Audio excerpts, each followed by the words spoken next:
உங்களுக்கு அமைதி உரித்தாக அன்பர்களே, மரியன்னையின் ஓராண்டில் வீடியோ ஒளி விவிலி வாசிப்பு திட்டத்தின் 354ஆம் நாளுக்குள் இன்று நாம் வெற்றிகரமாக நுழைந்துவிட்டோம். இன்றைக்கி நம்ம கவுண்ட் டவுனுடைய 11ஆம் நாளில் இருக்கிறோம். அன்பர்களே, இன்றைக்கி நம்ம புதிதாக ஒரு புத்தகத்தை துவங்க போகிறோம். 2 பேதுருனுடைய 2ஆம் கடிதத்தை நம்ம வாசிக்க போகிறோம். இதில் மொத்தம் 3 அதிகாரங்கள் தான் இருக்குது. அந்த 3ஐயுமே இன்றைக்கி நம்ம வாசித்து இந்த ஒரு நாளில் இந்த ஒரு புத்தகத்தை முடிக்க போகிறோம். நம்ம இப்போலாம் வாசித்ததே இல்லை பாருங்களேன். ஒரு நாளில் ஒரு புதிய ஏற்பாடோட ஒரு புக்கை முடிச்சுட்டு நம்ம பாட்டுக்கு போயிட்டுருக்கோம். அந்த மாதிரி பழைய ஏற்பாட்டில் எத்தனை இறைவாக்கினர்கள், அந்த சிறிய இறைவாக்கினர் புத்தகம்லாம் டக்குன்னு முடிச்சுட்டு போகணும். அப்போ இவ்வளோ நம்மளால் வாசிக்க முடியுது. இவ்வளோ நாள் நம்ம வாசிக்காமல் இருந்திருக்கோம் பாருங்களேன். கடவுள் இப்போ தான் அந்த அருளை நம்ம கொடுத்துருக்காரு. சரி, 2ஆம் வாசகமாக நம்ம 1 தெசலோனிக்கர் ஆரம்பிச்சிருந்தோம் இல்லையா? அதில் முதல் 3 அதிகாரங்கள் நேற்று வாசித்து முடிச்சிட்டோம். இன்றைக்கி நம்ம 4ஆம் அதிகாரமும் 5ஆம் அதிகாரமும் வாசித்து அந்த புத்தகத்தையும் இன்றைக்கி நம்ம முடிக்க போகிறோம். நாளைக்கு புதுசாக 2 புத்தகம் துவங்க போகிறோம்.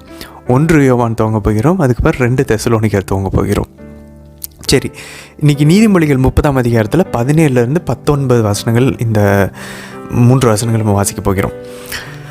சரி அன்பர்களே, இன்னைக்கான இந்த விவிலி வாசிப்புக்குள்ளே போகிறதுக்கு முன்னாடி நம்ம ஒரு அழகான சாட்சியத்தை கேட்டுட்டு போகலாம். இன்றைக்கி அருள் சகோதரி ஸ்டெல்லா அப்படின்னு சொல்லிட்டு ஸ்ரீலங்காவிலேருந்து ஒரு சிஸ்டர் அழகான ஒரு சாட்சியம் சொல்லியிருக்காங்க. அதை கேட்டுட்டு அதுக்கப்புறம் நம்ம போகலாம். இயேசுவுக்கே புகழ், மரியே வாழ்க. நான் அருள் சகோதரி ஸ்டெல்லா, புனித வியாகுல அன்னை மரியின் ஊழியர் சபை சகோதரி. இப்பொழுது ஸ்ரீலங்காவில் இருக்கிறேன். இந்த ஓராண்டு விவிலிய திட்டம் எனக்கு நல்ல ஒரு அனுபவமாக இருக்கிறது. எனக்கு பிடித்தமான பகுதி என்ன அப்படின்னு சொன்னால், இறைவாக்கினர் யோனா. அவர் இறை திருவுளத்தை மாறி அதற்கு மாறாக சென்றார். ஆனால் எப்படி இறை திருவுளத்துக்கு இழுத்து கொண்டு வரப்பட்டார் என்று வாசிக்கும் பொழுது அது விளக்க உரையில் ரொம்ப தெளிவாக அருமையாக இருந்துச்சு. நானும் ஒரு இறை திட்டத்திற்கு பணிந்து வாழ வேண்டும் என்ற பாடத்தை கற்றுக்கொண்டேன். இப்பொழுதெல்லாம் எதுக்குமே இறை திருவுளம் ஆகட்டும் அந்த இதை சொல்ல ஆரம்பிச்சிட்டேன். நினைக்கும் பொழுது சந்தோஷமாக இருக்கிறது. இப்போ நான் உறுதி கொண்டு அப்புறம் 2வது என்ன அப்படின்னு சொன்னால், பழைய ஏற்பாடும் புதிய ஏற்பாடும் சேர்ந்து ஒரே கருத்தை வெளிப்படுத்துகிறதை நினைக்கும் பொழுது இன்னும் ஆர்வமாக திருநூலை எடுத்து வாசிக்கிறதுக்கு எனக்கு ரொம்ப தோன்றுது. இன்னும் நான் மனதில் உறுதி கொண்டது என்ன அப்படின்னு சொன்னால், 4 ஜெபமாலை நான் கண்டிப்பாக ஜெபிக்க வேண்டும். சுறுசுறுப்பு என்று நினைத்து கொண்டு பரபரப்பாக இருந்த என்னை இந்த ஜெபமாலை 4 ஜெபிக்கும் போது அமைதியில் என்னை கொண்டு செல்கிறது. அதனால் ஒரு நாள் கூட தவறாமல் 4 ஜெபமாலை ஜெபிக்கின்றேன். எனக்கு இந்த வாய்ப்பை தந்த ஓராண்டு விவிலிய திட்டத்திற்கு நன்றி கூறி நான் பிற மக்களும் என்னை போல பலன் பெற வேண்டும் என்று ஜெபித்து வாழ்த்துகிறேன். இயேசுவுக்கே புகழ், மரியே வாழ்க. நன்றி. ஆமீன். Praise the Lord. அன்பர்களே, அழகான ஒரு சாட்சியம் பார்த்தீங்களா? சிஸ்டர் அவங்களுக்கு ரொம்ப பிடிச்ச பகுதி யோனா அப்படின்றாங்க. எனக்குமே யோனா ரொம்ப ஒரு நெருக்கமான ஒரு பகுதி. ஏன்னா அன்பர்களே, எனக்கு பர்சனலாக என்னுடைய வாழ்க்கையை நான் அகஸ்தியனார் சொல்கிற மாதிரி let have I love to you lord அப்படின்வார். நான் உங்களை லேட்டாக தான் ஆண்டவரை அன்பு செஞ்சேன், நான் லேட்டாக தான் அன்பு செஞ்சேன் ஆண்டவரை உங்களை அப்படின்னு சொல்லுவார். இவ்வளோ நாள் எடுத்துச்சு உங்களை நான் கண்டுபிடிக்கிறதுக்கு அப்படின்றப்ப அது எனக்குமே ரொம்ப வருத்தமாக இருக்குது. பட் ஓகே, அதனால தான் இப்போ ரொம்ப ஸ்ட்ராங்காக இருக்கிறோம் ஆண்டவர் மேலே. ஸ்டார்டிங்லேருந்தே அவரை விட்டுட்டு போகலன்னா இவ்வளோ அதிகமான பாவங்கள் மன்னிக்கப்பட்டிருக்கு. ஸோ அதிகமாக ஆண்டவர் அன்பு செய்கிற மாதிரி. ஸோ எனக்கு ரொம்ப நெருக்கமான ஒரு பகுதி இந்த யோனா. ஏன்னா நம்ம எதுக்காக பிறந்தோமோ அந்த விஷயத்தை நம்ம செய்யலைன்னா, அவருடைய விருப்பப்படி நம்ம போகலைன்னா, எல்லா மெட்டாஃபிசிக்கல் ஸ்டேட்ஸும் நம்மளுடைய சுற்றி இருக்கக்கூடிய நம்மளுடைய குடும்பமாக இருக்கலாம், நம்ம வேலை செய்கிற இடமா இருக்கலாம், நம்ம உள்ளேயும் சரி மனசுக்குள்ளேயும் சரி ஒரு அமைதி இருக்காது நண்பர்களே. தடைகள், பிரச்சனைகள், சமாதானம் இல்லாத சூழல்கள் நம்மளை போட்டு நெருக்கும். அந்த மாதிரி ஒரு சூழல் நான் இருந்தேன். ஸோ யோனா எனக்கு ரொம்ப கனெக்ட் பண்ணுறதுக்கு ரொம்ப உதவியாக இருந்துச்சு. அப்போது ஆண்டவருடைய திருவிழப்படி நடக்கலைன்னா எல்லாமே நமக்கு எதிராக நிற்கும். ஆண்டவர் உண்மையிலே நம்மளை நேசிச்சார்னா. ஸோ அதுதான் சிஸ்டருக்கும் பிடிச்சிருக்கு. அதுக்கப்புறம் அவங்க அடுத்த விஷயம் சொல்கிறாங்க பாருங்கள், பழைய ஏற்பாட்டுக்கும் புதிய ஏற்பாட்டுக்கும் இருக்கக்கூடிய தொடர்பு. இந்த அகஸ்தியனார் சொல்லுவார், the new testament is concealed in the old and the old testament is fully revealed in the new அப்படின்னு சொல்லுவார். பழைய ஏற்பாட்டில் புதிய ஏற்பாடு மறைந்து இருக்கிறது, புதிய ஏற்பாடில் பழைய ஏற்பாடு வந்து முழுசாக வெளிப்படுத்தப்பட்டிருக்கிறது அப்படின்னு சொல்லுவார். ஸோ அதை வந்து ஸ்காட் ஹேன் இந்த மாதிரி பெரிய பெரிய இறைகள் அறிஞர்கள் எல்லாருமே இதை தான் சொல்லுவாங்க. ஸோ அவங்களுடைய புத்தகத்தை தான் நான் வாசித்து நமக்கு வந்து விளக்க உரையை நான் ரெடி பண்ணியிருக்கேன். So Ignatius Catholic study Bible அது இல்லாமல் ஒரு 4 புத்தகங்கள் இருக்குது. நான் அதை வந்து 31ஆம் தேதி சொல்கிறேன். அந்த புத்தகங்களுடைய லிங்க் கூட கொடுக்குறேன். நீங்கள் டவுன்லோட் பண்ணி நீங்கள் அதை படிக்க ஆரம்பிக்கலாம். ஆனால் அது இங்கிலீஷில் தான் இருக்கும். ஸோ இவங்க எல்லாரும் இவங்களுக்கு வந்து பைபிள் எப்படி உயிரோட்டமாக வந்துச்சு அப்படின்னா, பழைய ஏற்பாடும் புதிய ஏற்பாடுக்கும் இருக்கக்கூடிய தொடர்பு இவங்க கண்டுபிடிச்சப்போ தான் இவங்களுக்கு பைபிள் வந்து புதுசாக வந்துருச்சு. ஆண்டவர் எம்மாவ் சீடர்கள்கிட்ட அதான் பண்ணிகிட்டு இருந்தார். ஆண்டவர் உயிர் தெழுந்ததுக்கப்புறம் அவருடைய நாள் உயிர் தெழுந்தனால இதில் தான் அவர் பண்ணார். பழைய ஏற்பாட்டில் அவர் எங்கே இருக்கார் அதை தான் அவர் காமிச்சார். இப்போ பாருங்கள், நமக்கு புதிய ஏற்பாட்டில் என்னுடைய ஃப்ரெண்டு கூட ஒருத்தர் சொன்னார், மத்தேயுவில் லூக்காவில் ஸ்டார்டிங் எடுத்துனா என் ஆண்டவர் இயேசுனுடைய வழிமரபு பட்டியல் அவ்வளோ போர் அடிக்குது. ஹலோ எங்களுக்கு இப்போ அதுதான் இன்ட்ரெஸ்டிங்காக இருக்குது. ஏன்னா இப்போ எங்களுக்கு தெரியும் பழைய ஏற்பாட்டில் யாரோட வழிமரபில் அவர் வராரு, யாரெல்லாம் இருக்கிறாங்க. ஓ ரூத்தா, ஓ அவங்க ஒரு மோவாபி பெண், ஓ பெத்ஷிபாவா, ஐயோ அவங்க விபச்சார பெண், ஐயோ அந்த விபச்சார பெண் ராகாபு, எல்லாத்தையும் நம்ம பார்க்குறோம் பார்த்துருக்கலே. இப்போ நமக்கு தெரியுது, ஓ இவங்களாம் இருக்கிறாங்க, ஆண்டவரோட வழிமரபு பட்டியல் இப்படி இருக்கா. ஸோ இப்போ நமக்கு வழிமரபு பட்டியல் கூட நமக்கு போர் அடிக்கல பாருங்கள் பழைய ஏற்பாடு தெரியும் போது. ஸோ பழைய ஏற்பாடும் புதிய ஏற்பாடும் நமக்கு ஒன்றா சேர்த்து பார்க்கும்போது அது இப்படி தான் ஆக்சுவலாக திருச்சபையின் தந்தையர்கள் ஆதி கிறிஸ்தவர்கள் படிச்சிருக்காங்கன்னு பதிலே. அதனால தான் நம்ம மாசில் வந்து முதல் வாசகம் பழைய ஏற்பாட்டில் இருக்குது, 2வது வாசகம் வந்து புதிய ஏற்பாட்டில் கொடுக்குறோம், அப்புறம் நற்செய்தி. இந்த 3ஐயும் நம்ம தொடர்பு படுத்தும் போது அவ்வளோ அழகாக இருக்கும். ஸோ எம்மாவ் சீடர்கள் எப்படி அவருடைய இதயம் பற்றி எரிஞ்சோ, ஸ்காட்டான்னு சொல்லுவார், அப்படி தான் நம்மளோட இதயமாக பற்றி எரிய வச்சு அப்புறமா அப்பம் பிடும்போது நற்கர்ணையில் எழுந்தேற்றத்தில் ஆண்டவரை நம்ம கண்டுகொள்வோம். எப்படி எம்மாவ் சீடர்கள் அப்பம் பிடும்போது ஆண்டவர் இயேசுவை கண்டு கொண்டார்களோ. ஸோ அந்த ஒரு அனுபவத்தை தான் நம்ம கோயிலில் பெறணும். அன்ஃபார்ச்சுனேட்லி துரதிருஷ்டவசமாக நமக்கு வந்து அப்படி பண்ணுறதில்ல. நமக்கு அந்தளவுக்கு ஸ்ட்ராங்காக வந்து பைபிளை வந்து நமக்கு போதிக்கப்படுவதில்லை. நம்மளும் அதை ஆர்வம் காட்டி இந்த மாதிரி புக்ஸ் எடுத்து படிக்கிறதும் இல்லை. ஸோ அது அவங்க சொன்னாங்க. 3வது பாருங்கள், அவங்களுக்கு அந்த ஜெபமாலை 4 ஜெபமாலை அவங்க வந்து உறுத்திக்கிட்டே இருந்திருக்கா. மாதா அவங்கள ஜெபிக்க சொல்லியிருக்காங்க, கடவுளை அவங்கள ஜெபிக்க வச்சுருக்காங்க. அவங்க என்ன சொல்கிறாங்க பாருங்களேன், அமைதியாக இருக்கிறாங்க. அவங்க பேச கொஞ்சம் ஸ்லோவாக இருக்கு. அன்பாந்துலே இது அவங்க சொல்கிறது சும்மா சாதாரணமாக தெரியல, ஆனால் ரொம்ப ரொம்ப முக்கியமான விஷயம். எனக்குமே கூட நிறைய நேரங்களில் இப்போவுமே கூட இந்த 4 ஜெபமாலை தான் என்னை ஸ்லோ பண்ணுது. ஏன்னா நம்ம ரொம்ப ஆர்வக்கோளாராக இருக்கிறோம். ஒரு சில பேர் வந்து ரொம்ப லெத்தார்ஜிக்காக டல்லாக இருப்பாங்க. அந்த கேட்டகிரியில் இருக்கவங்களே இவங்க ஜெபமாலை கொஞ்சம் சுறுசுறுப்பாக்கும். ரொம்ப ஆர்வக்கோளாறில் வந்து துள்ளிக்கிட்டு இருக்கவங்க வந்து ஸ்லோ டவுன் பண்ணும் ரோசரி. எனக்கு தெரிஞ்ச ஒரு சிஸ்டர் ஒரு 4-5 வருஷம் முன்னாடி நான் எப்போ 4 ரோசரி சொல்ல ஆரம்பிச்சினோம், அப்போது அந்த டைமில் அவங்களுக்கும் அவங்க படிப்பில் கொஞ்சம் கஷ்டப்பட்டுருந்தாங்க. அப்போது அவங்கக்கிட்ட இந்த மாதிரி எனக்கு உதவியாக இருந்துச்சு, நீங்கள் ஜெபிங்கன்னு சொல்லும்போது அவங்க ஜெபிச்சுட்டு அவங்க அதுக்கப்புறம் வந்து சொன்னாங்க, இந்த மாதிரி நான் வந்து ஜெபிக்க ஆரம்பித்தேன். அவங்க 3 ஜெபமாலையா இல்லை அவங்க 4 ஜெபமாலை ஜெபிச்சாங்கன்னு நினைக்கிறேன், எனக்கு கரெக்டாக ஞாபகம் இல்லை. பட் ஆனால் அவங்க சொன்னது தான், முன்னெல்லாம் அவங்க வந்து போக வர டைம்லலாம் ஃபோன் பேசிட்டு போவாங்களா, யாருக்காவது ஃபோன் போட்டு அவங்க மனசில் இருக்கிறதெல்லாம் வருத்தப்பட்டுட்டு போயிட்டுருப்பாங்களாம். இப்போ அதெல்லாம் நிறுத்திட்டு ஜெபமாலை எடுத்து ஜெபிச்சுக்கிட்டு நடக்கிறாங்களாம். அவங்க என்ன தெரியுமா சொன்னாங்க அன்பர்களே, நான் என் வார்த்தை பாடு எடுத்த போது நான் ஒரு சிஸ்டராக உள்ளே போனப்போ ஆண்டவருக்காக எப்படி நான் பணி செய்யணுன்ற ஃபயர் இருந்துச்சோ அதெல்லாம் எனக்கு போயிடுச்சு. இப்போ நான் திரும்ப 4 ஜெபமாலை ஜெபிக்கும் போது அந்த நெருப்பு எனக்கு திரும்ப வருது அப்படின்றாங்க. ஸோ எவ்வளோ பவர்ஃபுல்லாக இருக்குது பாருங்கள் அன்பர்களே. அந்த 4 ஜெபமாலை பாருங்கள் எல்லாரோடைய வாழ்க்கையிலையும் மிகப்பெரிய மாற்றங்களை கொண்டது. ஏன்னா அதை செய்கிறோன்னாவே எனக்கு கடவுள் தான் ஃபஸ்ட்டு, நான் என் டோட்டலாக என் வாழ்க்கையை கடவுள் கொடுக்குறோன்னு முடிவு பண்ணால் தான் அந்த மாதிரி ஒரு பைத்தியக்காரத்தனமாக ஒரு வெறித்தனமாக 4 ஜெபமாலைலாம் ஜெபிக்க முடியும் ஒரு நாளைக்கு. இல்லைன்னா அவ்வளோ டைம்லாம் நம்ம கொடுக்க மாட்டோம் அன்பர்களே. ஸோ ரொம்ப அழகான ஒரு சாட்சியம் சிஸ்டரோடது. சரி, நம்ம இன்றைக்கி 2 பேதுரு புத்தகத்தினுடைய அந்த இன்ட்ரொடக்ஷனுக்குள்ளே போனால் அதில் துவக்க வரை பாருங்கள். இதில் வழக்கம் போல் 1ஆம் அதிகாரம் 1ஆம் வசனத்தில் புனித பேதுரு தான், சீமோன் பேதுரு அதை எழுதுறேன்னு சொல்லி அவர் சொல்கிறார் நண்பர்களே. அதே மட்டும் இல்லாமல் ஒரு 16ஆம் அதிகாரத்துலேயும் 16ஆம் வசனத்திலும் 18ஆம் வசனத்திலும் அவர் பாருங்கள், ஒரு ஐ விட்னஸாக நாங்கள் அது காதால் கேட்டோம், நாங்கள் கண்ணால் பார்த்தோம் ஆண்டவருடைய உருமாற்றத்தை அப்படின்றார். ஸோ நமக்கு தெரியும் புனித யோவான், புனித யாக்கோபு, புனித பேதுரு 3 பேர் தான் இருந்தாங்க அப்படின்னு சொல்லிட்டு. ஸோ அதை அவர் இன்றைக்கி வந்து பதிவு செய்கிறார். அதே போல் இதுக்கு முன்னாடி ஒரு திருமுகம் எழுதினதாகவும் சொல்கிறார் 3ஆம் அதிகாரம் 1ஆம் வசனத்தில். அதே மாதிரி அவர் வந்து அன்பார்ந்த அப்போஸ்தலராகிய பவுல் எங்களுடைய சகோதரர் அப்படின்றார். ஸோ 3ஆம் அதிகாரம் 15ஆம் வசனத்தில் புனித பவுல் அவருடைய சகோதரர்னு சொல்கிறாரு. ஸோ இதெல்லாம் வச்சு பார்க்கும்போது முதல்ல இது கன்ஃபார்மாக புனித பேதுரு தான் எழுதினார்னு நமக்கு தெரியுது. ஆனால் நீங்கள் நம்ப மாட்டீங்கன்னு மாதிரிகளே, ஆதி திருச்சபையிலையும் சரி, இப்போ நவீன அறிஞர்களும் சரி, இந்த 2 பேதுரு புத்தகத்தை ஏற்றுக்கிறதுக்கு ரொம்ப ரொம்ப ரொம்ப ரொம்ப ரொம்ப தயங்கினாங்க. சரி, நவீன இறையியல் அறிஞர்கள் தான் தயங்கினாங்கன்னு பார்த்தா, ஆதி திருச்சபையிலேயே இதை வந்து ஏற்றுக்கிறதுக்கு ரொம்ப ரொம்ப தயங்கினாங்கன்னு மாதிரிகளே. உதாரணத்திற்கு நம்ம பார்த்தோம் அப்படின்னாக்க, 3ஆம் நூற்றாண்டில் ஆரிஜின், அதுக்கப்புறம் புனித ஹிப்போலிட்டஸ், அதுக்கப்புறம் 4ஆம் நூற்றாண்டில் ஒரு சில திருச்சபையின் தந்தையர்கள் தான் இது வந்து கோட் பண்ணுறாங்க.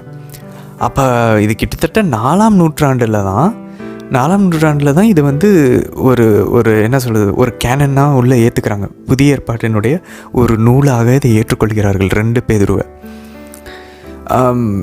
ஏன் இது இவ்வளோ டிலே ஆச்சு அப்படின்னு சொல்லி கேட்டிங்கன்னா, ஆக்சுவலாக பார்த்தா 2 ரீசன் சொல்கிறாங்க. முதல்ல ஏன் ரெண்டாவது இந்த புனித பேதுருனுடைய திருமுகத்தை ஏற்றுக்கல அப்படின்னு சொல்லி பார்த்தோன்னா, முதல் விஷயம் என்ன அப்படின்னாக்கா, இதனுடைய ஸ்டைல், இதனுடைய லிட்ரரி ஸ்ட்ரக்சர் பார்த்திங்கன்னா, முதல் பேதுரு வந்து நல்ல ஒரு மாதிரி டாக்டரினலாக இருக்கும். நமக்கு வந்து துன்பங்களுக்கு நடுவில் எப்படி இருக்கணும்னு சொல்லிட்டு கற்றுத்தரக்கூடிய விஷயங்களாக இருக்கும் ப்ராக்டிக்கலாக. இந்த 2வது திருமுகம் வந்து கொஞ்சம் அதனுடைய சாராம்சம் வந்து ரொம்ப வித்தியாசமாக இருக்கும். ஸோ அதனால வந்து இது வேறு ஆத்தர்ஸ்கிட்ட வந்து இது 2 பேர் வேறு யாரோ எழுதியிருக்கலாம் அப்படின்னு சொல்கிறாங்க முதல்ல. 2வது ஒரு விஷயம் என்ன அப்படின்னு சொல்லி பார்த்திங்கன்னா, இந்த 2ஆம் நூற்றாண்டில் நிறையா புனித பேதுருவோடைய பேரை போட்டுக்கிட்டு போலியான ஆவணங்கள் வந்து திருச்சபைக்குள்ளே பரவிக்கிட்டு இருந்துச்சு. உதாரணத்துக்கு புனித பேதுருவினுடைய நற்செய்தி, காஸ்பல் ஆஃப் பீட்டர்னு ஒன்று சுற்றிக்கிட்டு இருந்துச்சு. அதுக்கப்புறம் புனித பேதுருவினுடைய அப்போகலிப்ஸ், திருவிழிப்பாடு அப்படி ஒன்று சுற்றிக்கிட்டு இருந்துச்சு. அப்புறம் ஆக்ட்ஸ் ஆஃப் பீட்டர்ஸ், புனித பேதுருவினுடைய பணிகள் அப்படின்னு சொல்லிட்டு ஒரு புத்தகம் சுற்றிக்கிட்டு இருந்திருக்கு. ஸோ இதெல்லாம் சுற்றுல இருக்கிறனால இதெல்லாம் திருச்சி வந்து இது தப்பு, நற்செய்தி கிடையாது, திருவெளிப்பாடு கிடையாது, புனித பேதுருடைய பணிகள் இது எதுவுமே உண்மை கிடையாதுயா, இதெல்லாம் வந்து அவர் எழுதுனது கிடையாதுன்னு சொல்லிட்டு இந்த லிஸ்ட்டில் இந்த 2வது பேதுருவும் வந்து மாட்டிக்கிச்சு. ஸோ இதை வந்து அதனால் திருச்சபை வந்து பொறுமையாக இதை வந்து கரெக்டாக ரிசர்ச் பண்ணி இது உண்மையிலே புனித பேதுரு தான் எழுதினாரா அப்படின்னு சொல்லிட்டு அதெல்லாம் அதை ஆராய்ந்து தான் அது 4ஆம் நூற்றாண்டில் தான் இது வந்து புதிய ஏற்பாட்டினுடைய ஒரு நூலாக இது வந்து முழுதாக அங்கீகரிக்கிறார்கள். ஸோ இப்படி தான் 2 பேதுரு வந்து வந்திருக்கு அன்பானவர்களே. அது மட்டும் இல்லாமல் இப்போ இருக்கிற இறையர் அறிஞர்களுக்கும் நிறைய ஒரு சில விஷயங்கள் இல்லை புனித பேதுருவோட பேரை சொல்லி வேறு யாரோ எழுதினாங்க அப்படின்னு சொல்லிட்டு. பட் அதுக்கு அவங்க ஒரு சில அப்ஜெக்ஷன் சொல்கிறாங்க. ஏன் அவங்க அந்த மாதிரி நினைக்கிறாங்கன்னு சொல்லி ஒரு 2-3 விஷயங்கள் சொல்கிறாங்க.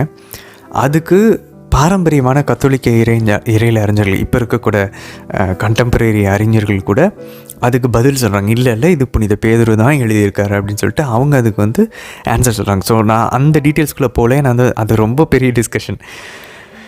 ஸோ சிம்பிளாக பார்த்தோம் அப்படின்னாக்க, இந்த பாரம்பரிய கத்தோலிக்க அறிஞர்கள் இந்த நவீன அறிஞர்களுக்கு ஒரு தக்க விடை அளித்து அவங்க அல்டிமேட்டாக இல்லை இது புனித பேதுரு தான் எழுதினாரு, அதுக்கு நிறைய எவிடன்ஸ் கொடுக்குறாங்க, ஆதாரம் கொடுக்குறாங்க. ஆதி திருச்சபை 4ஆம் நூற்றாண்டில் இதை அங்கீகரிச்சிருச்சு. ஸோ அதனால் நம்ம வந்து எந்த வகையிலையும் இதை வந்து சந்தேகப்பட வேண்டாம் அப்படின்னு சொல்லிட்டு இவங்க சொல்கிறாங்க நண்பர்களே.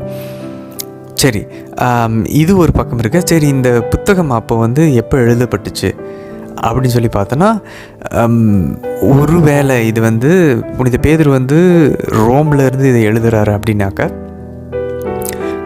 அந்த கிபி 60கள் நடுவில் 65 பக்கமாக அவர் இறக்குறாரு இல்லையா. ஸோ அதுக்கு கொஞ்ச நாள் முன்னாடி தான் அவர் எழுதியிருக்கணும். ஏன்னா இன்றைக்கி 2 பேதுரு 1ஆம் அதிகாரம் 14ஆம் வசனத்தில் அவர் சொல்லுவார், அவருடைய இறப்பு சீக்கிரமாக வரப்போகுது அப்படின்னு சொல்லி ஆண்டவர் இயேசு அவருக்கு முன்னறிவித்ததாக சொல்லுவார், வெளிப்படுத்தியதாக சொல்லுவார். ஸோ அதனால் அவர் இறக்கிறதுக்கு கொஞ்ச நாள் முன்னாடி எழுதின அந்த கடிதமாக இந்த 2 பேதுருவை நம்ம பார்க்கலாம். ஸோ அப்படின்னாக்கா mid-60s கிபி 60களினுடைய நடுப்பகுதியில் இதை அவர் எழுதியிருக்கலாம் நண்பர்களே. சரி, இது யாருக்கு எழுதப்பட்டது அப்படின்னு சொல்லி பார்த்தோன்னா ஆக்சுவலாக இது ஏற்கனவே அவர் எழுதினது, ஏன்னா இன்றைக்கி இப்படி பேதுரு சொல்லுவார் அவர் ஏற்கனவே ஒரு திருமுகம் எழுதினார் அப்படின்னு சொல்லிட்டு.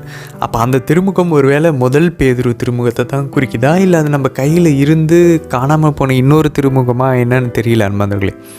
பட் ஒரு வேளை அவர் வந்து முதல் திருமுகத்தை நான் ஏற்கனவே உங்களுக்கு எழுதினேன் அப்படின்னு சொல்லி இன்றைக்கி அவர் சொல்லுவார். அப்படின்னா முதல் திருமுகம் யாருக்கு எழுதப்பட்டுச்சு? நமக்கு தெரியும், ஆசியா மைனர், இப்போ இருக்கக்கூடிய துருக்கி நாட்டில் இருக்கக்கூடியவங்களுக்கு அவர் எழுதினார். ஸோ அப்படின்னாக்க இதோட டெஸ்டினேஷன் எல்லா மக்களுக்கும் தான் போகுது. பட் ஸ்பெசிஃபிக்காக முதல்ல இது வந்து ஆசியாவில் இருக்கக்கூடிய அந்த துருக்கி நாட்டில் இருக்கவங்களுக்கு அவர் முதல்ல எழுதியிருக்கக்கூடும் அப்படின்னு சொல்லி சொல்கிறாங்க நண்பர்களே. சரி, இதனுடைய சாராம்சம் என்ன? முதல்ல இந்த 2 பேர் வந்து கிறிஸ்தவர்கள் நிறைய போலி இறைவாக்கினர்களுடைய இறைவாக்குகள், அவங்களுடைய போதனைகளுக்கு இந்த ஆதி திருச்சபை வந்து உள்ளாக்கியிருக்கிறது. இப்போவும் கூட நமக்குள்ளே நிறைய பேர் வந்து நம்ம ஏற்கனவே பார்த்துருக்கோம், பிரிந்து போன சகோதரர்கள் நிறைய போலியான தப்பான இறைவார்த்தைகளை போதிச்சுக்கிட்டு இருக்காங்க. ஸோ அதுக்கெல்லாம் எதிர்க்கக்கூடிய வகையில் ஸோ இன்றைக்கி புனித பேதுருடைய கடிதம் எப்படி இருக்கும் அப்படின்னாக்க, அவர் வந்து அதுக்கு அஃபென்சிவாக அதை எதிர்த்து அதை தப்புன்னு சொல்கிற மாதிரி ஒரு பகுதி இருக்கும். டிஃபென்சிவாக அதுக்கு இவருடைய இந்த கடிதத்தை அவங்கள வந்து தற்காத்து கொண்டு அவங்கள தயார்படுத்தக்கூடிய வகையிலையும் இன்றைக்கி இந்த கடிதம் அமையும் அன்பாந்தர்களே. ஸோ இதோடைய மைய கருத்து, இந்த போலி இறைவார்த்தைகள் இறைவாக்கினர்கள் கொண்டு வரக்கூடிய இந்த நற்செய்தியை வந்து போலியான நற்செய்தியை இதிலேருந்து நீங்கள் ரொம்ப சேஃபாக இருந்துக்குங்க அப்படின்னு சொல்லி அவங்கள வந்து நிறையா இன்றைக்கி கம்பேர் பண்ணுவார். அவங்க அழிவுக்கு தான் போவாங்க அப்படின்னு சொல்லிட்டு அவங்களுடைய நடத்தை சரியில்லை அப்படின்றதான இன்றைக்கி புனித பேதுரு வந்து அழகாக சொல்லுவார் நண்பர்களே. ஸோ இவங்க அதுலேருந்து தப்பிக்கணுன்னா என்ன பண்ணணும்? ஆண்டவர் இயேசு மேலே இருக்கக்கூடிய அறிவில் வளரணும். நம்ம விசுவாசத்துக்கு கூட நிறைய நற்பண்புகளை ஆட் பண்ணணும். ஸோ அந்த நற்பண்புகளெல்லாம் ஆட் பண்ணி அன்பில் நம்ம நிலைச்சுன்னு இருக்கும்போது இந்த போலியான இறைவார்த்தைகள் வரும்போது நம்ம ஈஸியாக கண்டுபிடிச்சிடலாம் அப்படின்னு சொல்லி புனித பேதுரு சொல்வார் அன்பர்களே. ஸோ அதெல்லாம் தான் இன்றைக்கி நம்ம பார்க்க போகிற ரொம்ப ஃபேமஸான ஒரு விஷயம், நம்ம இறைத்தன்மையில் பங்காளர்களாக ஆக போகிறோம். ஸோ அந்த கிறிஸ்தவ வாழ்க்கை என்ன அப்படின்னு சொல்லி அல்டிமேட்டாக யாராவது கேட்டாங்கன்னா நண்பர்களே, நமக்கு சொல்ல தெரியணும், இந்த கிறிஸ்தவ வாழ்க்கை அப்படின்றது அவருடைய டிவைன் நேச்சரில் நம்ம பங்கு கொள்வது, அவருடைய அந்த மூவர் இறைவனுடைய அந்த பிளஸட் லைஃப் இருக்குது பாருங்களேன், அதில் நம்ம பங்கு கொள்கிறது என்பதில் அது என்ன நம்ம விளக்குறையில் பார்ப்போம். பட் அதை வந்து இன்றைக்கி புனித பேதுரு சொல்ல, நம்ம அழைக்கப்பட்டிருக்க அழைப்பு ரொம்ப பெரிய அழைப்பான் வந்தவர்களே. ஆனால் we are busy with our life. நம்ம லைஃப்பில் நம்ம தேவையில்லாமல் ஓடிக்கிட்டு டயர்டாகிட்டு இருக்கோம். குறிப்பாக இன்றைக்கி முதல் அதிகாரத்தில் பார்த்தோன்னா வந்தவர்களே, நம்ம மெச்சூர் ஆகணும். ஸோ கடவுள் வந்து நம்ம வந்து முதிர்ச்சி அடையிறதுக்கு, அவருடைய மாட்சியை அடையிறதுக்கு நமக்கு தேவையானது எல்லாத்தையும் கொடுத்துருக்காரு. குறிப்பாக விசுவாசத்தை கொடுத்துருக்காரு. இந்த விசுவாசத்தை நம்ம நற்பண்புகளால் அதை சப்போர்ட் பண்ணணும்னு சொல்கிறார் அன்பர்களே புனித பேதுரு. இப்போ நம்ம கடவுளை நம்புகிறோம், அந்த நம்பிக்கையை நற்பண்புகள்னால, வர்ச்சுஸ்னால அதை சப்போர்ட் பண்ணணும். அப்படி சப்போர்ட் பண்ணோம் அப்படின்னாக்க நம்ம இன்னொரு ஆண்டவர் இயேசு கிறிஸ்துவை போல் நம்ம மாறிடுவோம். அப்போது நம்ம அவருடைய ராஜ்யத்துக்குள்ளே நுழையலாம் அப்படின்னு சொல்லி சொல்கிறார். ஸோ நம்ம பலன் தரணுமா, நல்ல கிறிஸ்தவர்களா என்ன பண்ணணும் அப்படின்றது இன்றைக்கி முதல் அதிகாரத்தில் அவர் சொல்லுவார். அப்போ தான் நம்ம போலி இறைவாக்கினர்களோ இல்லை போலியான போதனைகள்லேருந்து நம்ம கண்டுபிடிக்க முடியும். நிறையா சேஞ்சஸ் இருக்கு அன்பதில் என்னாலே வந்து ஃபீல் பண்ண முடியுது. நம்ம வந்து பைபிளை வாசித்ததுக்கப்புறம் ஜெபமாலை ஜெபிக்கும்போது ஈஸியாக எதெல்லாம் தப்பான இறைவார்த்தை, இப்போ ஒரு ஃபாதர் ப்ரீச் பண்ணாங்கன்னா கூட, ஒரு சிஸ்டர் ப்ரீச் பண்ணால் கூட நமக்கு அது எந்த ஸ்பிரிட்டில் அவங்க ப்ரீச் பண்ணுறாங்க நம்மளால் புரிஞ்சிக்க முடியுது ஈஸியாக. இல்லை இதில் கொஞ்சம் உலகமாக ஆட் பண்ணுறாங்க, கலக்கிறாங்க, இல்லை கொஞ்சம் வந்து என்ன சொல்கிறது, ஒரு வாட்டர் டவுன் பண்ணி கொடுக்குறாங்களா, இல்லை அப்படியே சுட பியூராக நற்செய்தி அறிவிக்கிறாங்களா அப்படின்னு நம்ம ஈஸியாக கண்டுபிடிச்சிடலாம். நம்ம கரெக்டான ஸ்பிரிட்டில் இருந்தால் நம்ம டிசைன் பண்ணிடலாம் அவங்க எந்த ஆவியில் அவங்க நற்செய்தி அறிவிக்கிறாங்க அப்படின்னு சொல்லி. அப்படி பார்த்தோன்னா இப்போ நம்ம யூடியூப்பில் நிறையா கத்தோலிக்க ஃபாதர்ஸோடைய சிஸ்டர்ஸோடைய பிரசங்கங்கள் இருக்குது. அதில் பார்த்திங்கன்னா ஒரு 2-3 ஃபாதர்ஸோட தான் எனக்கு வந்து கரெக்டாக படுது. ஓகே, இது கரெக்டாக பர்ஃபெக்டாக அவங்க வந்து கொஞ்சம் கூட தண்ணி ஊற்றாமல் பியூராக கொடுக்குறாங்க நற்செய்தி அப்படின்னு சொல்ல முடியுது. அதே போல் பிரிந்து போன சகோதரர்களையுமே ஒரு சில பேருடைய நற்செய்தி பார்த்திங்கன்னா ரொம்ப கம்மியான பேர் தான் கரெக்டாக மேட்ச் ஆகும், கரெக்டாக இருக்கிற மாதிரி இருக்கும். மற்றதெல்லாம் பார்த்திங்கன்னா எல்லாத்துலேயுமே சில பேர் ரொம்ப என்ன சொல்கிறது, விசுவாசமாக இருப்பாங்க, ஆண்டவர் மேலே அன்பாக இருப்பாங்க. ஆனால் அவங்களுடைய அந்த அந்த அந்த ஏற்றுக்க மாட்டேங்கிறாங்க பாருங்களேன் கத்தோலிக் விசுவாசங்களை. அதனால ஒரு மாதிரி குறுகிய ஒரு மனப்பான்மையில் பேசுகிறத வந்து கண்டுபிடிச்சிடலாம். ஸோ அந்த மாதிரி நிறைய விஷயங்கள் இருக்குது. ஸோ புனித பவுல் சொல்கிறாரு, நம்ம கரெக்டாக விசுவாசத்துலேருந்து நற்பண்புகளோடு இருந்தோம் அப்படின்னா இதை கண்டுபிடிக்கலாம் அப்படின்னு சொல்லி சொல்கிறாரு. அது மட்டும் இல்லை, ஒரு ஐ விட்னஸ், அந்த தாபர் மலையில் உருவாற்றம் அடைஞ்சது ஆண்டவர் சொன்னார் தெரியுமா, நான் உயிர் திருடுற வரைக்கும் இதை யாருக்கும் சொல்லாதீங்கன்னு. அதை வந்து இன்றைக்கி புனித பேதுரு சொல்வார் அன்பர்களே. 2ஆம் அதிகாரத்தில் பார்த்தோம் அப்படின்னாக்கா, இந்த போலி இறைவாக்கினர்கள் அவங்க இச்சைக்குரிய விஷயங்களில் விழுவாங்க, அவங்க வந்து ஒழுங்கற்ற ஒரு வாழ்க்கையை வாழ்ந்துட்டுருக்காங்க, அவங்களுக்கு அழிவு தான் காத்துக்கிட்டு இருக்கு அப்படின்னு சொல்லிட்டு அதை சொல்கிறதுக்கு அந்த விழுந்து போன வானதூதர்கள் சாத்தானும் அவனுடைய தீயாவைகளும், குறிப்பாக அந்த தொடக்க நூல் 6 அந்த கடவுளுடைய புதல்வர்கள் அந்த வானதூதர்கள் வந்து பெண்களோடு உறவு கொண்டார்கள் அப்படின்னு சொல்லி சொல்கிறாங்க தெரியுமா. ஸோ அந்த வானதூதர்களை பற்றி இங்கே சொல்கிறாங்க நம்மளே. ஸோ அந்த ஃபாலன் ஏஞ்சல்ஸ் அவங்கள போட்டு ஆண்டவர் பாதாளத்தில் சிறையில் அடைச்சிருக்க மாதிரி தான் இந்த போலி இறைவாக்கினர்களுக்கும் நடக்க போகுது. நோவின் காலத்தில் அந்த பாவிகளை வந்து வெள்ளம் அழிச்சிட்டு போன மாதிரி அவங்களுக்கு நடக்கும். சோதம் குமாரா பட்டணத்தில் நடந்த மாதிரி இவங்களுக்கும் நடக்கும். ஸோ அந்த மாதிரி லைனாக வந்து தண்டனை தீர்ப்புகள் எல்லாத்தையும் எடுத்து இந்த போலி இறைவாக்கினர்களுக்கு புனித பேதுரு 2ஆம் அதிகாரம் ஃபுல்லாக சொல்லுவார். 3ஆம் அதிகாரத்தில் அன்பர்களே உலகத்தினுடைய முடிவை பற்றி அவர் பேசுவார். ஸோ உலகம் முடிவு நடக்கும்போது இந்த யூனிவர்ஸ் எல்லாம் மெல்ட் ஆகும், எல்லாமே இந்த உலகம் ஃபுல்லாக வந்து பிரபஞ்சமே வந்து அழிவுக்குள்ளாகும். அது வந்து அழிவுக்கல்ல, அழிக்கிறதுக்குள்ள புதிய ஒரு விண்ணகமும் புதிய ஒரு மண்ணகத்தையும் கொண்டு வரதுக்கு. ஸோ இதான் எஸ்ஐயா இறைவாக்கினர் சொன்னார். இதான் நம்ம திருவழிப்பாடலையும் புனித யோவான் பார்ப்பார். ஆண்டவர் வாக்கு கொடுத்தார் பழைய ஏற்பாடில், ஒரு புதிய விண்ணகமும் ஒரு புதிய மண்ணகமும் நான் கொண்டு வருவேன் அப்படின்னு சொல்லி.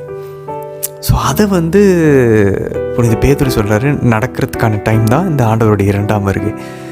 அது வரைக்கும் தான் நம்ம திருச்சபை பயணிச்சிட்ருக்கோம் அப்படின்னு சொல்லிட்டு சொல்லுவார் அன்பர்களே. அது மட்டும் இல்லை, இன்றைக்கி புனித பவுலை என் அன்பார்ந்த சகோதரர்னு புனித பேதுரு கூப்பிடுறத பார்ப்போம்.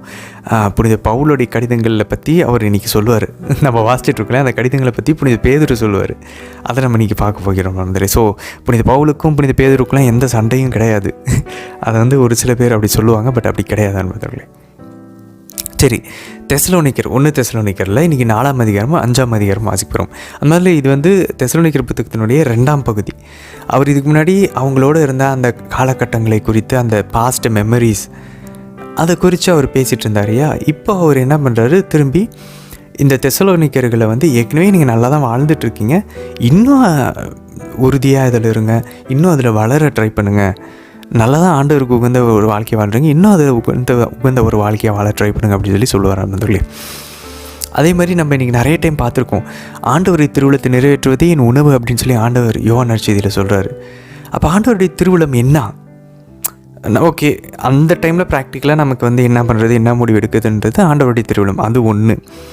இன்னொரு கேட்டகரி இருக்கிற முதல்ல ஜென்ரலாக ஆண்டவர் விசுவாசிகள் கிறிஸ்தவர்களுக்குன்னு திருவிழம் கொண்டிருப்பார். ஸோ அது என்ன அப்படின்றத இன்றைக்கி நம்ம 4ஆம் அதிகாரத்தில் பார்ப்போம். அதே மாதிரி தாம்பத்திய உறவில் நம்ம எப்படி இருக்கணும், ஒரு கணவன் மனைவி உறவில் எப்படி இருக்கணும் அப்படின்றதையும் இன்றைக்கி அவர் புனித பவுல் சொல்லி கொடுப்பார்.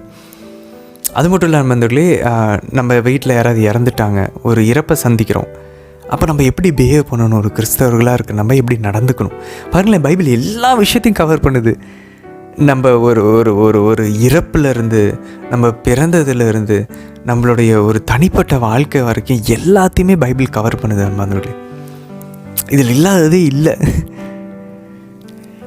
அதுக்கப்புறம் பாருங்கள், நம்ம நிறைய பேர் நம்ம நினச்சிட்ருக்கோம், ஓகே நம்ம இறந்ததுக்கப்புறம் அவ்வளோதான் முடிஞ்சிச்சு அப்படின்னு சொல்லிட்டு. பட் ஆனால் நம்ம எப்படி விண்ணகத்துக்குள்ளே போவோம், 2ஆம் வருகை எப்படி இருக்கும், அதெல்லாத்தையும் இன்றைக்கி புனித பவுல் வந்து அழகாக சொல்லுவார் நண்பர்களே. எப்படி அது நடக்க போகுது அப்படின்றத ஒரு அழகான ஒரு பிக்சரை பெயிண்ட் பண்ணி சொல்லுவார். அதனால கத்தோலிக்கர்கள்கிட்ட இந்த நம்மளுடைய இந்த 2ஆம் வருகையை பற்றி யாரும் பேசுறதில்லை. பட் அதே நேரத்தில் பிரிந்து போன சகோதரர்கள் 2ஆம் வருகையை பற்றி மட்டுமே நிறைய சபைகளில் பேசிக்கிட்டு இருப்பாங்க. அதனால நம்மளை மாதிரி அதை பற்றி பேசாமலே இருக்கக்கூடாது, அவங்கள மாதிரி எப்போவுமே பேசிக்கிட்டும் இருக்கக்கூடாது. ஸோ நடுவில் இருக்கணும். ரெண்டுக்கும் நடுவில் அஃப்கோர்ஸ் இரண்டாம் வருகையை பற்றியும் நம்ம ஆண்டவருடைய வருகையை பற்றி, அந்த செகண்ட் கம்மிங் பற்றிலாம், அந்த ரெசரக்ஷனை நம்ம எதிர்நோக்கி இருக்கிறோம், ஒரு புதிய விண்ணகத்தை, ஒரு புதிய வாழ்க்கையை நோக்கி இருக்கிறோம். இந்த ஒரு மைண்ட் செட் நமக்கு இல்லைனா நம்ம இந்த உலகத்தை பற்றி தான் யோசிச்சுட்டு இருப்போம். ஸோ கொஞ்சம் நம்மளுடைய பிரசங்கள் அதுவும் அப்போ இருக்கணும் போல். நம்ம படிக்கும்போது, அப்போ நம்ம பைபிள் வாசிக்கும்போது நம்ம மைண்டு எலவேட் ஆகுது. ஓகே, நம்ம செகண்ட் கம்மிங்க்கு ரெடி ஆகணும். நம்ம இந்த உலகத்தை பார்த்துக்கிட்டு இருக்கக்கூடாது. ஒன்று ரெண்டாம் வருகை ஆண்டவர் வரலனாலும் நம்ம இறந்து போவோம்ல ஒரு நாள், அதையாவது நினைவூட்டுற வகையில் இருக்கும் அன்பானவர்களே. ஸோ எப்படி இரண்டாம் வருகையின் போது என்ன நடக்கும், என்னென்ன ஸ்டெப்ஸ் நடக்கும், அதெல்லாம் இன்றைக்கி நம்ம வாசிப்போம் அன்பானவர்களே. தெசலோனிக்கர்களில் அழகாக, குறிப்பாக 4ஆம் அதிகாரத்தில். ஸோ இப்போ ஏற்கனவே செத்துருக்காங்கல்ல, அவங்களாம் என்ன ஆவாங்க, நம்ம உயிரோடு இருக்கோம்னு வச்சுக்கோங்க. இப்போ நம்ம டைம்லேயே ஆண்டவர் வராருன்னா நம்ம என்ன ஆகும், அதெல்லாம் தெளிவாக அவர் சொல்லுவார் அன்பர்களே. சரி, இப்போ 5ஆம் அதிகாரத்தில் என்ன பார்க்க போகிறோம் அப்படின்னா, அவர் தொடர்ந்து ஆண்டவருடைய இரண்டாம் வருகையை தொடர்ந்து அதுக்கு நம்ம விழிப்பாக இருந்து ஆயத்தமாக இருக்கணும் அப்படின்றத 5ஆம் அதிகாரத்தில் சொல்லுவார். ஆண்டவர் நம்ம யோசிக்காத நேரத்தில் வருவோம், ஆனால் நமக்கு பிரச்சனை இல்லை. ஏன்னா நம்ம ஒளியின் மக்கள், நம்ம ஆண்டவருடைய வருகையை தான் எதிர்பார்த்துக்கிட்டு இருக்கோம் அப்படின்னு சொல்கிறார். ஆக்சுவலாக நம்ம அப்படி இருக்கோமா? நாளாக அப்படி இல்லைன்னு வந்துடலே. ஆண்டவருடைய இரண்டாம் வருகையை யோசிச்சிடலாம் நான் ரெடியாகலாம் இப்போதைக்கு அதை பற்றிலாம் யோசிக்கிற நிலைமையிலே இல்லை. நம்ம இப்போ தான் ஆண்டவருக்குள்ளே வந்துக்கிட்டு இருக்கோம். பட் அவர் சொல்கிறார் பாருங்க, அப்போ ஆதிகிறிஸ்தர்கள் அப்படி இருந்திருக்காங்க, ஆண்டவருக்காக அவங்கள ரெடியாக தயாரிச்சுக்கிட்டு இருந்திருக்காங்க. ஆனால் நமக்கு ஒன்றும் சர்ப்ரைஸ் இல்லை, இது ஒன்றும் பயம் இல்லை அப்படின்னு சொல்கிறாங்க நம்மளே. சரி, இந்த ஒரு பின்னணியோட நம்ம இன்றைய தினத்திற்கான வீடியோ பகுதிக்குள்ளே நம்ம நுழையலாம். தந்தை, மகன், தூய ஆவியாரின் பெயராலே ஆமேன். தந்தை அம்மையாவே இறைவனை அழைத்து ஜெபிப்போம். அருள் நிறைந்த அன்னை மரியே வாழ்க, ஆண்டவர் உம்முடனே, பெண்களுக்குள்ள ஆசை பெற்றவர் நீரே அம்மா. உம்முடைய திருவயிற்றின் கனியாகி இயேசு கிறிஸ்துவும் ஆசை பெற்றவரே. புனித அன்னை மரியே, இறைவனின் தாயே, பாவிகளாய் இருக்கிற எங்களுக்காக இப்போ எங்கள் இறப்பின் வேலையிலும் வேண்டிக் கொள்ளும் அம்மா. ஆமேன். சுதனாகி ஆண்டவர் இயேசுவை அழைத்து ஜெபிப்போம். அருள் நிறைந்த அன்னை மரியே வாழ்க, ஆண்டவர் உம்முடனே, பெண்களுக்குள்ள ஆசை பெற்றவர் நீரே அம்மா. உம்முடைய திருவயிற்றின் கனியாகி இயேசு கிறிஸ்துவும் ஆசை பெற்றவரே. புனித அன்னை மரியே, இறைவனின் தாயே, பாவிகளாய் இருக்கிற எங்களுக்காக இப்பொழுதும் எங்கள் இறப்பின் வேலையிலும் வேண்டிக் கொள்ளும் அம்மா. ஆமேன். தூய ஆவியானவரை அழைத்து ஜெபிப்போம். அருள் நிறைந்த அன்னை மரியே வாழ்க, ஆண்டவர் உம்முடனே, பெண்களுக்குள்ள ஆசை பெற்றவர் நீரே அம்மா. உம்முடைய திருவயிற்றின் கனியாகி இயேசு கிறிஸ்துவும் ஆசை பெற்றவரே. புனித அன்னை மரியே, இறைவனின் தாயே, பாவிகளாய் இருக்கிற எங்களுக்காக இப்பொழுதும் எங்கள் இறப்பின் வேலையிலும் வேண்டிக் கொள்ளும் அம்மா. ஆமேன். பேதுரு எழுதிய 2ஆம் திருமுகம், அதிகாரம் 1. நம் கடவுளும் மீட்பருமாகிய இயேசு கிறிஸ்துவினால் விளைந்த ஏற்புடைமையின் அடிப்படையில் எங்களை போன்ற மதிப்புயர்ந்த நம்பிக்கையை பெற்றுள்ளோருக்கு இயேசு கிறிஸ்துவின் பணியாளனும் திருத்தூதனுமான சீமோன் பேதுரு எழுதுவது. கடவுளையும் நமது ஆண்டவராகிய இயேசுவையும் நீங்கள் அறிவதன் வாயிலாக உங்களுக்கு அருளும் நலமும் பெருகுக. தம்முடைய மாட்சியாலும் ஆற்றலாலும் கடவுள் நம்மை அழைத்துள்ளார். அவரை அறிந்து கொள்வதன் மூலம் இறைப்பற்றுடன் வாழ்க்கை நடத்துவதற்கு தேவையான எல்லாவற்றையும் அவர் தம் இறை வல்லமையால் நமக்கு அருளியுள்ளார். தீய நாட்டத்தால் சீரழிந்துள்ள உலகை விட்டு விலகி ஓடி இறைத்தன்மையில் பங்கு பெறுங்கள். இதற்கென்றே கடவுள் நமக்கு உயர் மதிப்புக்குரிய மேலான வாக்குறுதிகளை அளித்துள்ளார். ஆகையால் நீங்கள் உங்கள் நம்பிக்கையோடு நற்பண்பும், நற்பண்போடு அறிவும், அறிவோடு தன்னடக்கமும், தன்னடக்கத்தோடு மன உறுதியும், மன உறுதியோடு இறைப்பற்றும், இறைப்பற்றோடு சகோதர நேயமும், சகோதர நேயத்தோடு அன்பும் கொண்டு விளங்குமாறு முழு ஆர்வத்தோடு முயற்சி செய்யுங்கள். இப்பண்புகள் உங்களுள் நிறைந்து பெருகுமானால் நம் ஆண்டவர் இயேசு கிறிஸ்துவை அறிந்துள்ள நீங்கள் சோம்பேறிகளாகவும் பயனற்றவர்களாகவும் இருக்க முடியாது. இப்பண்புகளை கொண்டிராதோர் குருடர், கிட்ட பார்வையுடையோர், முன்பு தாங்கள் செய்த பாவங்களிலிருந்து தூயோராக்கப்பட்டதை மறந்து போனவர்கள். ஆகவே சகோதர சகோதரிகளே, நீங்கள் அழைக்கப்பட்டவர்கள், தெரிந்து கொள்ளப்பட்டவர்கள். இந்த நிலையில் உறுதியாக நிற்க முழு முயற்சி செய்யுங்கள். இவ்வாறு செய்தால் நீங்கள் ஒருபோதும் தடுமாற மாட்டீர்கள். அப்பொழுது நம் ஆண்டவரும் மீட்பருமாகிய இயேசு கிறிஸ்துவின் என்றும் நிலைக்கும் ஆட்சியில் பங்கேற்கும் உரிமை உங்களுக்கு நிறைவாக அருளப்படும். நீங்கள் இவற்றை அறிந்திருக்கிறீர்கள், ஏற்றுக்கொண்ட உண்மையில் உறுதியாகவும் இருக்கின்றீர்கள். இருப்பினும் அவற்றை மீண்டும் மீண்டும் நினைவுறுத்திக் கொண்டே இருப்பேன். என் உடலாகிய இந்த கூடாரத்தில் தங்கியிருக்கும் வரை இவ்வாறு உங்களுக்கு நினைவுறுத்தி விழிப்பூட்டுவது முறை என கருதுகிறேன். ஏனெனில் எனது இக்கூடாரம் பிரிக்கப்படும் நேரம் விரைவில் வரும் என்பது எனக்கு தெரியும். நம் ஆண்டவர் இயேசு கிறிஸ்துவும் அதை எனக்கு தெரிவித்துள்ளார். நான் இறந்து போன பிறகும் நீங்கள் இவற்றை எப்போதும் நினைவில் கொள்ள வேண்டும். இதற்காக நான் முழு முயற்சி செய்ய போகிறேன். நம் ஆண்டவர் இயேசு கிறிஸ்துவின் வல்லமையையும் வருகையையும் பற்றி நாங்கள் உங்களுக்கு தெரிவித்த போது சூழ்ச்சியாக புனைந்த கதைகளை ஆதாரமாக கொண்டு பேசவில்லை. நாங்கள் அவரது மாண்பை நேரில் கண்டவர்கள். என் அன்பார்ந்த மைந்தர் இவரே, இவர் பொருட்டு நான் பூரிப்படைகிறேன் என்று மாட்சிமிகு விண்ணகத்திலிருந்து அவரை பற்றிய குரல் ஒலித்தபோது தந்தையாகிய கடவுளிடமிருந்து மதிப்பும் மாட்சியும் பெற்றார். தூய மலையில் அவரோடு இருந்தபோது விண்ணிலிருந்து வந்த இக்குரலொலியை நாங்களே கேட்டோம். எனவே இறைவாக்கினர் கூறியது இன்னும் உறுதியாயிற்று. அவர்கள் கூறியதை நீங்கள் கருத்திற்கொள்வது நல்லது. ஏனெனில் பொழுது புலர்ந்து விடிவெள்ளி உங்கள் இதயங்களில் தோன்றும் வரை அது இருண்ட இடத்தில் ஒளிரும் விளக்கை போன்றது. ஆனால் மறைநூலில் உள்ள எந்த இறைவாக்கும் எவரது சொந்த விளக்கத்திற்கும் உட்பட்டது அல்ல என்பதை நீங்கள் முதலில் அறிய வேண்டும். தூய ஆவியால் ஆட்கொள்ளப்பட்ட மனிதர்கள் கடவுள் அருளியதை உரைத்ததே இறைவாக்கு. அது ஒருபோதும் மனித விருப்பத்தால் உண்டானது அல்ல. பேதுரு எழுதிய 2ஆம் திருமுகம், அதிகாரம் 2. முற்காலத்தில் மக்களிடையே போலி இறைவாக்கினர் தோன்றினர். அவ்வாறே உங்களிடையேயும் போலி போதகர்கள் தோன்றுவார்கள். அவர்கள் அழிவை விளைவிக்கும் கொள்கைகளை புகுத்தி விடுவார்கள். தங்களை விலை கொடுத்து மீட்ட ஆண்டவரையும் மறுதலிப்பார்கள். விரைவில் அழிவை தம்மீது வருவித்துக் கொள்வார்கள். அவர்களுடைய காம வெறியை பலர் பின்பற்றுவார்கள். அவர்களால் உண்மை நெறி பழிப்புக்குள்ளாகும். பேராசை கொண்ட அவர்கள் கட்டுக்கதைகளை சொல்லி உங்கள் பணத்தை சுரண்டுவர். பழங்காலத்திலிருந்தே அவர்களுக்கு தண்டனை தயாராய் உள்ளது. அழிவு அவர்களுக்காக விழிவைத்து காத்து கொண்டிருக்கிறது. பாவம் செய்த வான தூதர்களை கடவுள் தண்டிக்காமல் விடவில்லை. விலங்கிட்டு காரிருள் நரகில் தள்ளி தீர்ப்புக்காக அவர்களை அவர் அடைத்து வைத்திருக்கிறார்.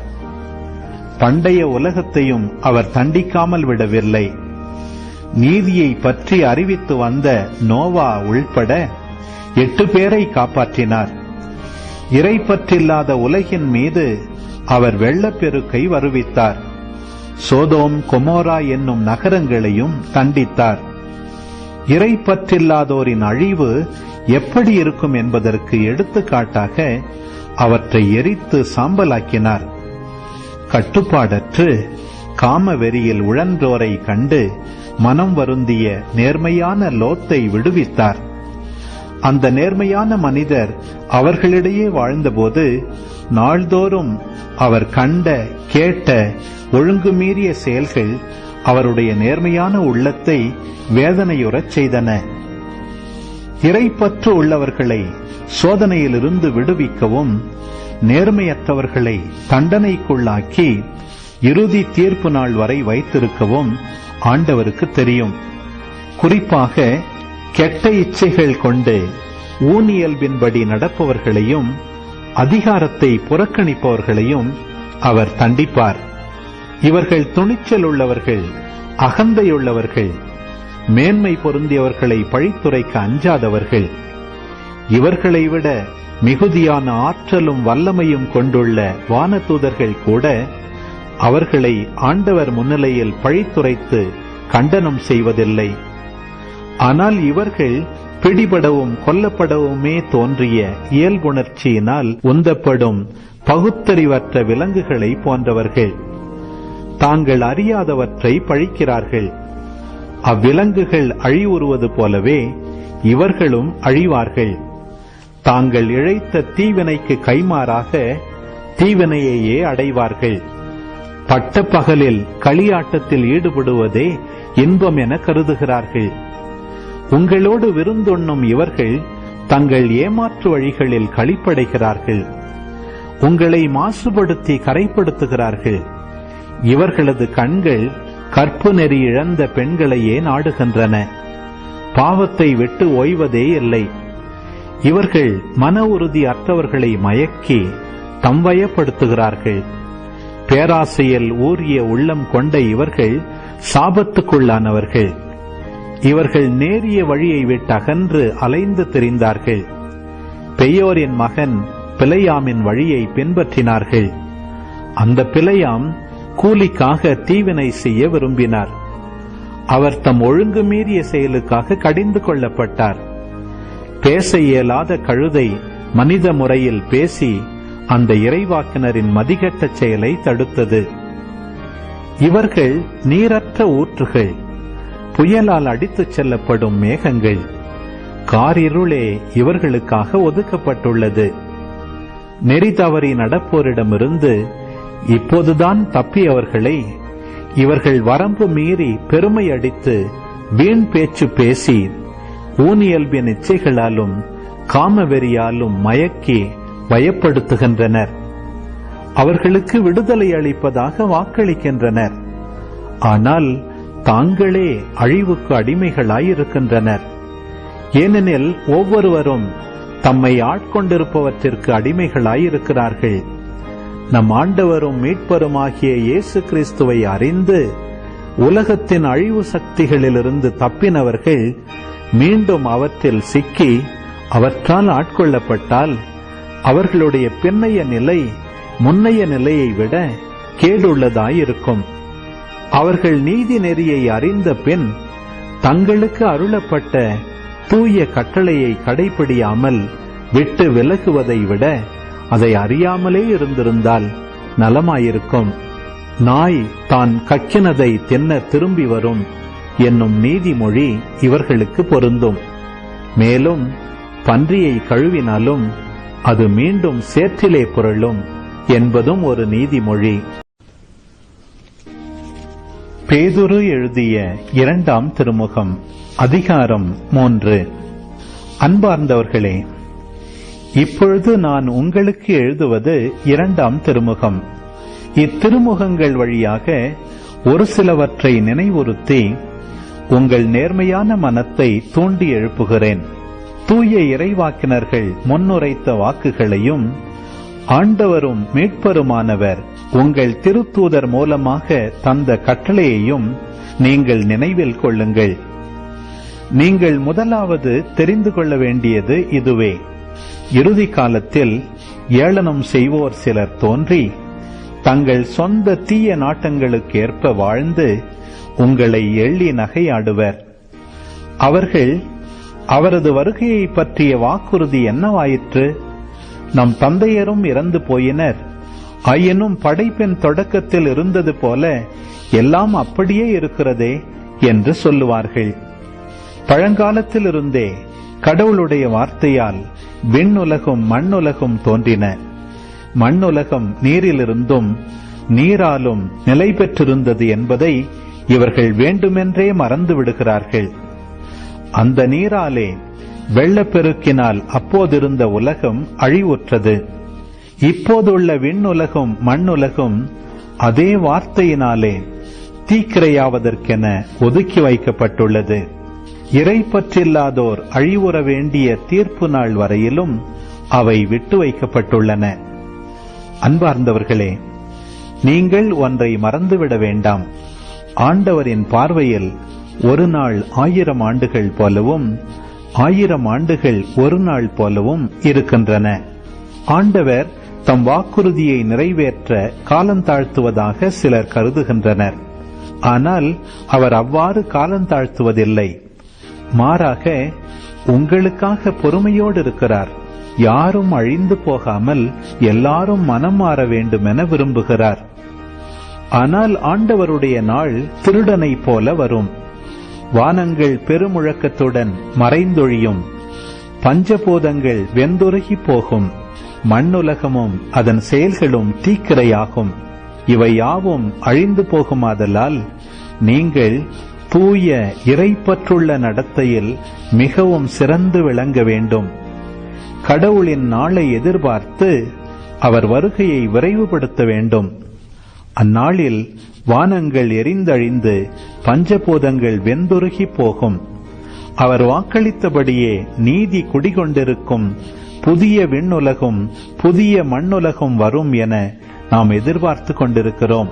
ஆகவே அன்பார்ந்தவர்களே, இவற்றை எதிர்பார்த்திருக்கும் உங்களை அவர் மாசுமறுவற்றவர்களாய் நல்லுறவு கொண்டவர்களாய் காணும் வகையில் முழு முயற்சி செய்யுங்கள்.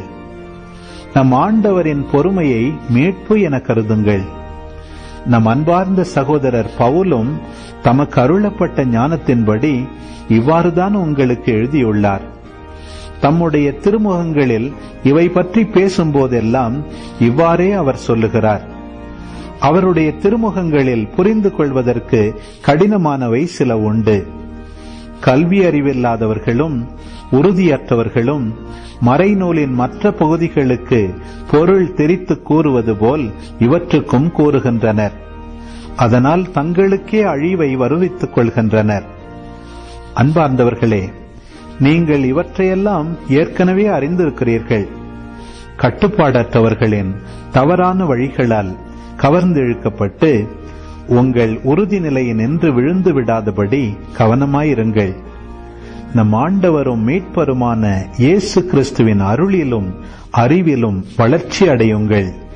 அவருக்கே என்றும் என்றென்றும் மாட்சி உரித்தாகுக. ஆமேன்.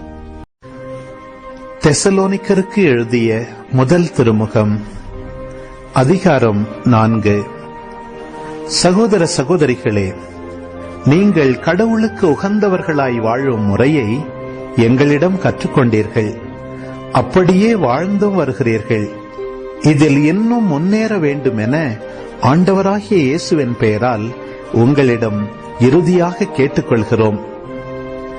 ஆண்டவராகிய இயேசுவின் பெயரால் நாங்கள் உங்களுக்கு கொடுத்த கட்டளைகளை நீங்கள் அறிவீர்கள். நீங்கள் தூயோராவதே கடவுளுடைய திருவுளம். பரத்தமையை நீங்கள் தவிர்க்க வேண்டும். உங்களில் ஒவ்வொருவரும் தம் மனைவியை தூயவராக கருதி மதிப்புடன் நடத்த அறிந்திருக்க வேண்டும். கடவுளை அறியாத பிற இனத்தாரை போன்று நீங்கள் கட்டுக்கடங்கா பாலுணர்வுக்கு இடம் கொடுக்கலாகாது. இதில் எவரும் தவறிழைத்து தம் சகோதரரை வஞ்சிக்க கூடாது. ஏனெனில் இத்தகைய செயல்கள் அனைத்தையும் ஆண்டவரே தண்டிப்பார். இதை நாங்கள் முன்னமே உங்களிடம் எடுத்துரைத்திருக்கிறோம், எச்சரித்தும் இருக்கிறோம். கடவுள் நம்மை ஒழுக்கக்கேட்டிற்கு அல்ல, தூய வாழ்வுக்கே அழைத்தார். எனவே இக்கட்டளைகளை புறக்கணிப்போர் மனிதரை அல்ல, தம்முடைய தூய ஆவியை உங்களுக்கும் அளிக்கும் கடவுளையே புறக்கணிக்கின்றனர். சகோதர அன்பை பற்றி உங்களுக்கு எழுத வேண்டிய தேவையில்லை. ஏனெனில் ஒருவருக்கொருவர் அன்பு செலுத்த கடவுளிடமிருந்து நீங்களே கற்றுக்கொண்டவர்களாயிருக்கிறீர்கள். உண்மையிலேயே நீங்கள் மாசிதோனியாவில் உள்ள சகோதரர் சகோதரிகள் அனைவரிடமும் அன்பு செலுத்தி வருகிறீர்கள். அன்பர்களே, இதில் இன்னும் முன்னேற வேண்டும் என்று உங்களிடம் கேட்டுக்கொள்கிறோம். நாங்கள் உங்களுக்கு கட்டளையிட்டது போல உங்கள் வேலையை மட்டுமே பார்த்து கொண்டு உங்கள் சொந்த கையால் உழைத்து அமைதியாய் வாழ்வதில் நோக்கமாயிருங்கள். அப்பொழுது திருச்சபைக்கு வெளியே இருப்பவர்களின் நன்மதிப்பை பெறுவீர்கள். பிறர் கையை நம்பாதபடி வாழ்வீர்கள். சகோதர சகோதரிகளே, இறந்தோரை பற்றி நீங்கள் அறிந்திருக்க வேண்டும் என நாங்கள் விரும்புகிறோம். எதிர்நோக்கு இல்லாத மற்றவர்களைப் போல் நீங்களும் துயருறக்கூடாது. இயேசு இறந்து உயிர்த்தெழுந்தார் என நாம் நம்புகிறோம். அப்படியானால் இயேசுவோடு இணைந்த நிலையில் இறந்தோரை கடவுள் அவருடன் அழைத்து வருவார். ஆண்டவருடைய வார்த்தையின் அடிப்படையில் நாங்கள் உங்களுக்கு கூறுவது இதுவே: ஆண்டவர் வரும் வரை உயிரோடு எஞ்சியிருக்கும் நாம் இறந்தோரை முந்திவிட மாட்டோம். கட்டளை பிறக்க, தலைமை வான தூதரின் குரல் ஒலிக்க, கடவுளுடைய எக்காலம் முழங்க, ஆண்டவர் வானினின்று இறங்கி வருவார். அப்பொழுது கிறிஸ்து மீது நம்பிக்கை கொண்ட நிலையில் இறந்தவர்கள் முதலில் உயிர்த்தெழுவர்.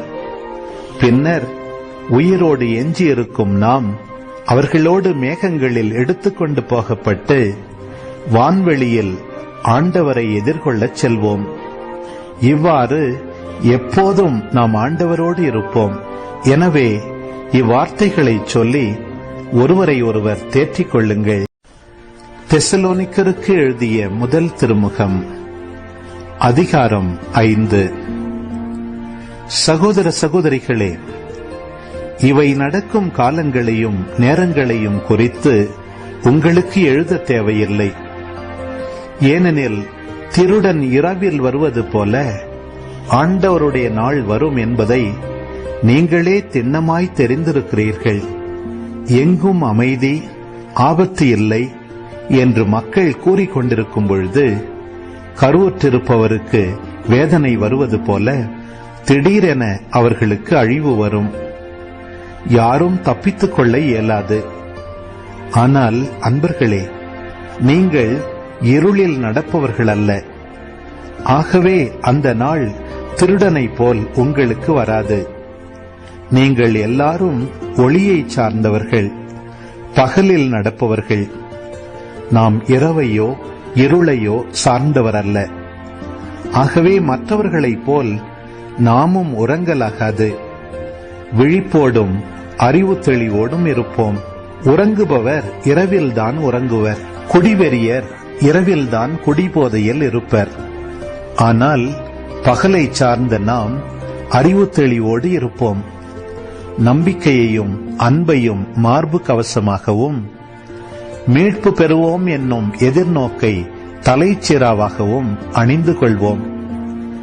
ஏனெனில் கடவுள் நம்மை தம் சினத்துக்கு ஆளாவதற்கு அல்ல, நம் ஆண்டவர் இயேசு கிறிஸ்து வழியாக மீட்பு அடையவே ஏற்படுத்தியுள்ளார். நாம் இருந்தாலும் இறந்தாலும் அவரோடு இணைந்து வாழும் வண்ணம் அவர் நம் பொருட்டு இறந்தார். ஆகவே நீங்கள் இப்பொழுது செய்து வருவது போல ஒருவருக்கொருவர் ஊக்கமூட்டுங்கள், ஒருவரை ஒருவர் வளர்ச்சி அடைய செய்யுங்கள். சகோதர சகோதரிகளே, உங்களிடையே உழைத்து ஆண்டவர் பெயரால் உங்களை வழிநடத்தி உங்களுக்கு அறிவு புகட்டுவோரை மதித்து நடக்கும்படி கேட்டுக்கொள்கிறோம். அவர்கள் பணியின் பொருட்டு அவர்களை உயர்வாகவும் அன்புடனும் கருதுங்கள். உங்களிடையே அமைதி நிலவட்டும். அன்பர்களே, நாங்கள் உங்களுக்கு தரும் அறிவுரை இதுவே: சோம்பேறிகளுக்கு அறிவு புகட்டுங்கள், மனத்தளர்ச்சியுற்றவர்களுக்கு ஊக்கமூட்டுங்கள், வலுவற்றோர்க்கு உதவுங்கள், எல்லாரோடும் பொறுமையாயிருங்கள்.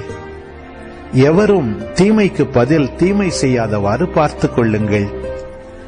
உங்களுள் ஒருவருக்கொருவர் மட்டுமன்றி எல்லாருக்கும் எப்பொழுதும் நன்மை செய்யவே நாடுங்கள். எப்பொழுதும் மகிழ்ச்சியாக இருங்கள். இடைவிடாது இறைவனிடம் வேண்டுங்கள். எல்லா சூழ்நிலையிலும் நன்றி கூறுங்கள். உங்களுக்காக கிறிஸ்து இயேசு வழியாய் கடவுள் வெளிப்படுத்திய திருவுளம் இதுவே. தூய ஆவியின் செயல்பாட்டை தடுக்க வேண்டாம். இறைவாக்குகளை புறக்கணிக்க வேண்டாம். அனைத்தையும் சீர்தூக்கி பாருங்கள். நல்லதை பற்றிக் கொள்ளுங்கள். எல்லா வகையான தீமைகளையும் விட்டு விலகுங்கள். அமைதி அருளும் கடவுள் தாமே உங்களை முற்றிலும் தூய்மையாக்குவாராக. அவரே நம் ஆண்டவர் இயேசு கிறிஸ்து வரும்போது உங்களுடைய உள்ளம், ஆன்மா, உடல் அனைத்தையும் குற்றமின்றி முழுமையாக காப்பாராக. உங்களை அழைக்கும் அவர் நம்பிக்கைக்குரியவர். அவர் இதை செய்வார். சகோதர சகோதரிகளே, எங்களுக்காகவும் இறைவனிடம் வேண்டுங்கள். தூய முத்தம் கொடுத்து ஒருவரை வாழ்த்துங்கள். அவர்கள் எல்லாருக்கும் இத்திருமுகத்தை வாசித்து காட்ட வேண்டும் என்று ஆண்டவர் பெயரால் ஆணையிடுகிறேன். நம் ஆண்டவர் இயேசு கிறிஸ்துவின் அருள் உங்களோடு இருப்பதாக. நீதிமொழிகள் அதிகாரம் 30. தகப்பனை ஏளனம் செய்யும் கண்களையும் வயது முதிர்ந்த தாயை இகழும் விழிகளையும் இடுகாட்டு காக்கைகள் பிடுங்கட்டும், கழுகு குஞ்சுகள் தின்னட்டும். எனக்கு வியப்பை தருவன 3 உண்டு, என் அறிவுக்கு எட்டாத 4வது ஒன்றும் உண்டு.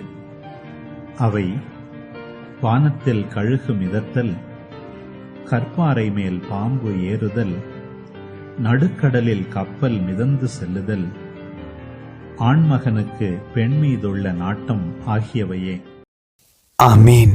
ஆண்டவரே, இந்த நாளுக்கான இந்த அழகான இறைவார்த்தை பகுதிக்காக நன்றி செலுத்துகிறோம் அப்பா. ஆண்டவரே, இன்று நாங்கள் இறைவார்த்தையில் வாசிக்க கேட்டது போல அப்பா, உங்களை நாங்கள் சந்திக்கும் போது, அந்த 2ஆம் வருகையின் போது நாங்கள் உங்களுடைய திருவுளத்தை செய்து பரிசுத்த பிள்ளைகளாக வாழ்ந்து தூயாவினருடைய கனிகளை தந்து நற்பண்புகளை வளர்த்து உங்களுடைய சாயலை நாங்கள் அடைஞ்சு உங்களுடைய இறைத்தன்மையில் பங்கெடுத்து உங்களுடைய திருவுளத்தை நிறைவேற்றி நன்கு நல்ல நம்பிக்கைக்குரிய பணியாளனே அப்படின்னு சொல்லி நீங்கள் எங்களை பார்த்து பாராட்டுற அளவுக்கு நாங்கள் இந்த உலகத்தில் வாழணும் ஆண்டவரே. வாழ்ந்து எங்களுடைய ஓட்டத்தை முடிச்சுட்டு நாங்கள் உங்களை சந்திக்கணும் ஆண்டவரே. நீங்கள் வருவீங்க அப்படின்றத நாங்கள் உங்களை திரும்ப எதிர்கொள்வோம். எங்களுடைய மரணத்தின் போது அல்லது எங்களுடைய உயிர்த்தெழுதலின் போது, நீங்கள் 2ஆம் வருகை வரும்போது உங்களை நாங்கள் சந்திக்க போகிறோம். அதை எங்களுடைய மனசில் ஆழமாக நாங்கள் நம்ப எங்களுக்கு அருள் தாங்கப்பா. ஆமாம், இந்த பயணத்தில் உலகத்துக்குரியவர்களாக வாழாமல் அதிலிருந்து வெளியே ஓடி விட்டு விலகி விண்ணகத்துக்குரிய ஒரு வாழ்க்கையை, மேலுலக சார்ந்தவற்றை நாடக்கூடிய ஒரு மக்களாக வாழ எங்களுக்கு அருள் தாங்கம்மா. தந்தை, மகன், தூய ஆவியாரின் பெயராலே ஆமேன்.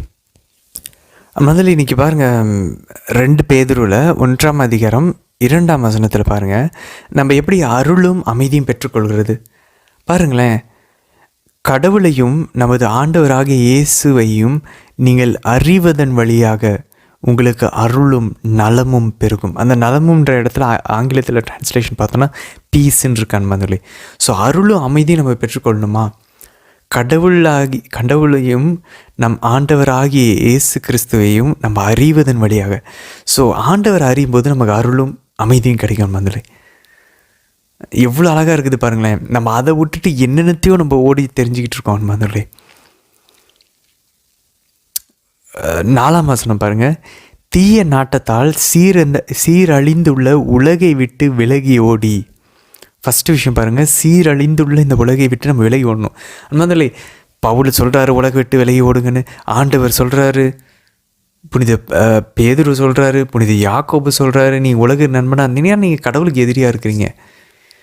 எல்லா திருத்துதர்களுமே உலகத்தை நமக்கு எதிரியாக சொல்கிறாங்க. அப்படின்னா உலகத்தை நம்ம அப்படியே வெறுத்துட்டு போகணும்னு சொல்ல வரல நண்பர்களே. அந்த விழுந்து போன அந்த இயல்பில் இருக்குது தெரியுமா, அந்த விழுந்து போன செயல்களை செஞ்சிட்ருக்கிற அந்த நபர்கள், அந்த இடங்கள், அந்த விஷயங்களை விட்டு நம்ம விலகி ஓடணும். அதை தான் சொல்கிறாங்க இங்கே. 2வது பாருங்கள், இறைத்தன்மையில் பங்கு பெறுங்கள். அன்பாந்தலை கிறிஸ்தவ வாழ்க்கையை இந்த உலகத்தை விட்டு விலகி ஓடிட்டு இறைத்தன்மையில் பங்குக்குன்னா உடனே நம்ம கடவுள் ஆகிறது இல்லை. அன்பாந்தலை நிறைய பேர் நிறைய பிற மதத்தில் இருக்கவங்களாம் நீங்கள் கடவுளோட என்ன சொல்கிறது ஒரே சப்ஸ்டன்ஸ் ஆயிடுவீங்க அப்படின்வாங்க. நம்ம கடவுளோட ஒரே தன்மையில் ஆக மாட்டோம். இறைத்தன்மையில் பங்கு கொள்கிறோம் அப்படின்னா டிவைன் நேச்சரில் நம்ம ஒரு பார்ட்டிக்கர்ஸாக இருக்கிறோம், அதில் ஒரு பங்காளர்களாக இருக்கிறோம் நண்பர்களே. ஸோ இது எந்த வகையிலையுமே இதை வந்து நம்ம கரெக்டாக புரிஞ்சுக்கணும்னா, புனித பவுல் ரோமியர் 8:10, கலாத்தியர் 2:20 சொல்ல தெரியுமா, இனி வாழ்வதனால கிறிஸ்து எனக்குள் வாழ்கிறார். அப்போ இன்டுவெல்லிங் ஆஃப் த சன், ஆண்டவர் இயேசு நமக்குள்ளே வாழ்கிறார். அதே போல் தூய ஆவியானவர் நமக்குள்ளே இருக்கிறார். ஸோ நம்ம ஞானஸ்தானம் பெறும்போது மூறு இறைவன் நமக்குள்ளே வாசம் செய்கிறார்கள். அப்போ நம்ம ஆண்டவருடைய பிள்ளைகளாக நம்ம மாறுறோம் இல்லையா? இதுதான் நம்ம வந்து இறைத்தன்மையில் பங்காளர்களாக ஆகிறோம்னு சொல்கிறோம் முதலே. புனித தமாஸ்கஸினுடைய புனித ஜான் வந்து என்ன சொல்கிறார் அப்படின்னாக்க, திருவருள் சாதனங்கள் வழியாக குறிப்பாக அவருடைய இறைத்தன்மையில் நம்ம பங்காளர்களாகிறோம். அதுவும் குறிப்பாக நற்கருணை. ஆண்டவர் இயேசு உட்கொள்ளும் போது அவருடைய உடலும் ரத்தமும் அதுக்குள்ளே நம்ம இணையிறோம். ஆக்சுவலாக அது நம்ம உடம்புல வந்து நம்மளுடைய உடம்புல ஒரு பகுதியாக அது மாறுறதில்ல. அவருடைய உடலில் நம்ம ஒரு அங்கமாக மாறிக்கொண்டிருக்கிறோம். அவருடைய உடலாக நம்மளுடைய உடல் மாறுது, அவருடைய ரத்தமாக நம்மளுடைய ரத்தம் மாறுதான். ஸோ அவருடைய உடலையும் அவருடைய மகனையும் அவருடைய ஆவியும் நம்ம கொடுக்குறதன் வழியாக அவருடைய இறைத்தன்மையில் அந்த மூவர் இறைவனுடைய அந்த வாழ்க்கைக்குள்ளே நம்ம பங்காளர்களாக ஆகிறோம். இதுதான் நம்மளுடைய அழைப்பு அன்பந்தொழி. எவ்வளோ உன்னதமான ஒரு அழைப்பு பாருங்கள். அப்போ நம்ம இதை விசுவசித்து இதுக்கேற்ற மாதிரி வாழணும்னு நினைக்கும் போது தான் ஸ்பிரிட் ஒர்க் ஆகும் அன்பந்தொழி.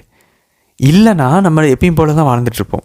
இதை நம்ம நம்பி இதுக்கேற்ற மாதிரி நம்ம வாழ முயற்சிக்கும் போது, ஆண்டவர்கிட்ட இதுக்காக ஜெபிக்கும் போது தான் நம்ம சேஞ்ச் ஆகும். அதுக்கப்புறம் பாருங்கள் 5-7 சொன்னாங்க, ஆகையால் நீங்கள் உங்கள் நம்பிக்கையோடு நற்பண்பையும், அப்போ ஃபெய்த்தோட வேர்ச்சு ஆட் பண்ண சொல்லுவாங்க. எனக்கு நம்பிக்கை மட்டும் இருக்குது, நான் வந்து இன்னமும் போஜன பிரியத்தோடு இருக்கிறேன், இன்னமும் தேவையில்லாத ஒரு க்யூரியாசிட்டி எனக்கு இருக்குது, இதை போய் பார்க்கணும் அதை போய் பார்க்கணும், ஒரு ஆர்வக்கோளாறு இருக்குது. இதெல்லாம் டெம்பரன்ஸ் எல்லாம் அர்த்தம். நற்பண்பு, நிதானம், தன்னடக்கம், தூயாவினுடைய கனிகள், அந்த நற்பண்புகள் இல்லைன்னா நம்பிக்கை வச்சுக்கிட்டு எதுவும் பண்ண முடியாது. அப்போ நம்பிக்கையை நற்பண்போடு அதை வந்து நம்ம என்ன சொல்கிறது, சப்போர்ட் பண்ணணும். நற்பண்பு மட்டும் இருக்குது, நற்பண்பு மட்டும் பத்தாது, நற்பண்பு மட்டும் அதை எப்படி செயல்படுத்தணுன்றதுக்கான அறிவு வேணும், நாலேஜ் வேணும். ஸோ நற்பண்போடு எதை வந்து சப்போர்ட் பண்ணணுமா, நாலேஜ் வச்சுக்கணும். அப்போ கடவுளை பற்றிலாம் தெரியணும். அறிவு ஓவராக வரும்போது என்னாகும், அது ஓவராக நம்ம பாட்டுக்கு பேசுவோம், ஓவராக சொல்லுவோம், மற்றவங்கள தப்பாக பார்க்க ஆரம்பிப்போம், பெரிய தலக்கணம் வரும். அப்போ என்ன பண்ணணும், அறிவு வரும்போது தன்னடக்கம் வச்சுக்கணும். தன்னடக்கத்தோடு நம்ம என்ன பண்ணணும், தன்னடக்கமாக இருக்கும்போது கஷ்டமாக இருக்கும், இதெல்லாம் எதுக்கு இவ்வளோ பண்ணிட்டு விட்டுடலாமான்னு தோணும். அப்போ என்ன பண்ணணும், அந்த தன்னடக்கத்தோட மன உறுதியை வைக்கணும். அடுத்து மன உறுதி இருக்கும்போது என்ன பண்ணணும், இதை மட்டும் மனசை மட்டும் உறுதியாக நம்ம வச்சிட்ருக்கோம், ஆனால் எந்த ஒரு எதிர்நோக்கம் இல்லைன்னா அப்போ என்ன வரணும், இறைப்பற்று வரணும். அப்போ மன உறுதியோடு இறைப்பற்று இருந்துச்சுன்னா ஆண்டவர் மேலே பற்று இருக்கனால அந்த மன உறுதியோடு இருப்போம். மன உறுதியோடு இருக்கிறதுனால தன்னடக்கத்தோடு இருப்போம். தன்னடக்கத்தோடு இருக்கிறனால அறிவு கரெக்டாக இருக்கும். அறிவு இருக்கிறனால நற்பண்பு நிலைச்சு நிற்கும். நற்பண்பு இருக்கனால விசுவாசமும் நிலைச்சு நிற்கும். ஓகே, இறைப்பற்று எங்கேருந்து வரும்? கடைசியாக சகோதர நேயம். இறைப்பற்றோட சகோதர நேயத்தை நம்ம இணைக்கணுமா, அதை சப்போர்ட் பண்ணணுமா நண்பர்களே? ஸோ இறைப்பற்று இருக்குது, கடவுள் மேலே நம்பிக்கை இருக்குது, சகோதரனை நம்ம வந்து அன்பு செய்யலைன்னா அப்போ சகோதர நேயமும் நமக்குள்ளே இருக்கணும். சகோதர நேயத்தோடு அன்பு. அன்பதில் இந்த லிஸ்ட்டு எப்பயுமே விசுவாசத்தில் ஆரம்பித்து அன்பில் முடிகிறது. புனித பவுலும் சொல்லுவார், ரோமியர் 5:1-5, 2 கொரிந்தியர் 8:7, 8ஆம் அதிகாரம் 7ஆம் வசனம். அதெல்லாம் பார்த்தீங்கன்னா புனித பவுல் இதே போல் விசுவாசத்தில் ஆரம்பித்து அன்பில் முடிப்பார். நண்பர்களே பாருங்கள், அவர் என்ன சொல்ல பாருங்க, இந்த பண்புகள், இந்த நற்பண்போட அறிவு இருக்கணும், அறிவோட தன்னடக்கம் இருக்கணும், தன்னடக்கத்தோட மன உறுதி இருக்கணும், மன உறுதியோட இறைப்பற்று இருக்கணும், இறைப்பற்றோட சகோதர நேயம் இருக்கணும், சகோதர நேயத்தோட அன்பு இருக்கணும். ஸோ இந்த செயின், இந்த பண்புகள்லாம் உங்களுக்குள் நிறைந்து பெருகுமானால் நம் ஆண்டவர் இயேசு கிறிஸ்துவை அறிந்துள்ள நீங்கள் சோம்பேறிகளாகவும் பயனற்றவர்களாகவும் இருக்க முடியாது. ஸோ இந்த பண்பெல்லாம் நம்ம வளர்க்க ட்ரை பண்ணணுமா முதலே? இதுக்கேற்ற மாதிரி புக்கு படிக்கணும், இதை தான் ஜெபத்தில் கேட்கணும், இதுக்காக தான் திருப்பலி ஒப்பு கொடுக்கணும், இதுக்காக தான் ஜெபமாலை ஜெபிக்கணும், இதுக்காக தான் ஃபாஸ்டிங் இருக்கணும். இந்த பண்புகள்லாம் எனக்கு வேணும் ஆண்டவரே. இதெல்லாம் நம்ம வந்து வளர்ந்துக்கிட்டு இருந்தோன்னா நம்ம சோம்பேறியாக இருக்க மாட்டோம், பயனற்றவர்களாக இருக்க மாட்டோம், கனி தந்துக்கிட்டு இருப்போம். ஆண்டவர் நம்மளை எடுத்து எப்படியே ஒர்க் பண்ணிக்கிட்டே இருப்பார், நம்ம அதில் நம்ம யூஸ் பண்ணிக்கிட்டே இருப்பார். இதெல்லாம் நம்ம வந்து பண்ணல அப்படின்னா நம்ம ஆண்டவர் இயேசுவை அறியலைன்னு அர்த்தம். ஸோ நம்ம ஆண்டவர் இயேசுவை அறிந்துள்ள நாம் சோம்பேறிகளாகவும் பயனற்றவர்களாகவும் இருக்க முடியாது. நம்ம ஆண்டவர் இயேசு அறிஞ்சிருக்கிறோன்னா இந்த பண்புகள்லாம் வளர்த்துக்கொள்வோம். இந்த பண்புகளை வளர்த்துக்கொள்கிறோன்னா நம்ம பலன் தந்துக்கிட்டு இருப்போம். எப்படி எல்லாமே கனெக்டடாக இருக்குது பாருங்கள் நம்மளே. 9ஆம் வசனம் பாருங்கள். இப்பண்புகளை கொண்டிராதோர் குருடர் கிட்ட பார்வையுடையோர். அப்படின்னா சும்மா இப்போ இருக்கிறத மட்டும் தான் பார்த்துருக்கோம். தொலைநோக்கில் இருந்து கொஞ்சம் வெளியில் வந்து ஒரு ப்ராடர் பெர்ஸ்பெக்டிவில் நம்ம பார்க்க மாட்டோம். இந்த பண்புகள்லாம் இல்லைன்னா முன்பு தாங்கள் செய்த பாவங்களிலிருந்து தூயோர் ஆக்கப்பட்டதை மறந்து போனவர்கள். நம்ம ஏற்கனவே சொன்னோம் இல்லையா, we are forgiven sinners. இந்த பண்புகள்லாம் நம்மக்கிட்ட இருந்துச்சுன்னா நம்ம கடவுளால் மன்னிக்கப்பட்டோம். அப்போ நான் இனி என் வாழ்க்கையை அவருக்காக வாழணும். இந்த பண்புகள்லாம் வளர்த்துக்கணும். இது நமக்குள்ளே இந்த மைண்டில் ஓடிக்கிட்டு இருக்கோம். முதல்ல இது நம்ம மைண்டில் ஓடலை அப்படின்னா நம்ம கிறிஸ்துவ அறியலைன்னு அர்த்தம். நம்ம சோம்பேறிகளாக இருக்கலாம், பயனற்றவர்களாக இருப்போம்னு அர்த்தம். முதல்ல இதுக்கு எல்லாம் பேசிஸ் எங்க? நான் ஒரு காலத்தில் கேவலமாக இருந்தேன், பாவத்தில் இருந்தேன். இப்போ ஆண்டவர் என்னை வந்து பைபிளை வாசிக்க வச்சுருக்காரு, ஜெபமாலை ஜெபிக்கிறாரு, என்னை கன்ஃபெஷன் போய்க்கிறாருன்னா என்னை அவர் ஆட்கொண்டிருக்காரு. இப்போ நான் அவர் மன்னிக்கப்பட்ட பாவியாக இருக்கிறேன். இப்போது அதனால் ஒரு உந்தப்பட்டு ஒரு சந்தோஷத்தில் இனி நான் சோம்பேறியாக பயனற்றவனாக இருக்க மாட்டேன். ஆண்டவர் இயேசுவை நான் அறிஞ்சிருக்கிறேன். இப்போ நான் இந்த பண்புகளை வளர்த்துக்குவேன். இப்போ புரியுதா நண்பர்களே? We should never forget. நான் ஒரு மன்னிக்கப்பட்ட பாவின்றதை நம்ம மறக்கவே கூடாது. இதுதான் பேஸ்மெண்ட்டு. இதுதான் நம்மளை இந்த பண்புகளையெல்லாம் வளர்த்துக்கிறதுக்கு தூண்டும். ஆண்டவர் இன்னும் அறிந்து கொள்வதற்கு தூண்டும். அவர் அறிஞ்சிக்கிட்டோன்னா அருளும் அமைதி நமக்கு கிடைக்கும். 10ஆம் வசனம் பாருங்கள். நீங்கள் அழைக்கப்பட்டவர்கள், தேர்ந்து கொள்ளப்பட்டவர்கள், இந்த நிலையில் உறுதியாக நிற்கும் முயற்சி செய்யுங்கள். இவ்வாறு செய்தால் நீங்கள் ஒருபோதும் தடுமாற மாட்டீர்கள். முதல்ல அப்போ நம்ம பாவத்தில் விழாமல் இருக்கணும்னா நம்ம பெற்றுக்கொண்ட மீட்பை ஞானஸ்நானத்தின் போது பெற்றுக்கொண்ட மீட்பை நம்ம இழக்காமல் இருக்கணும்னா there is some work to be done.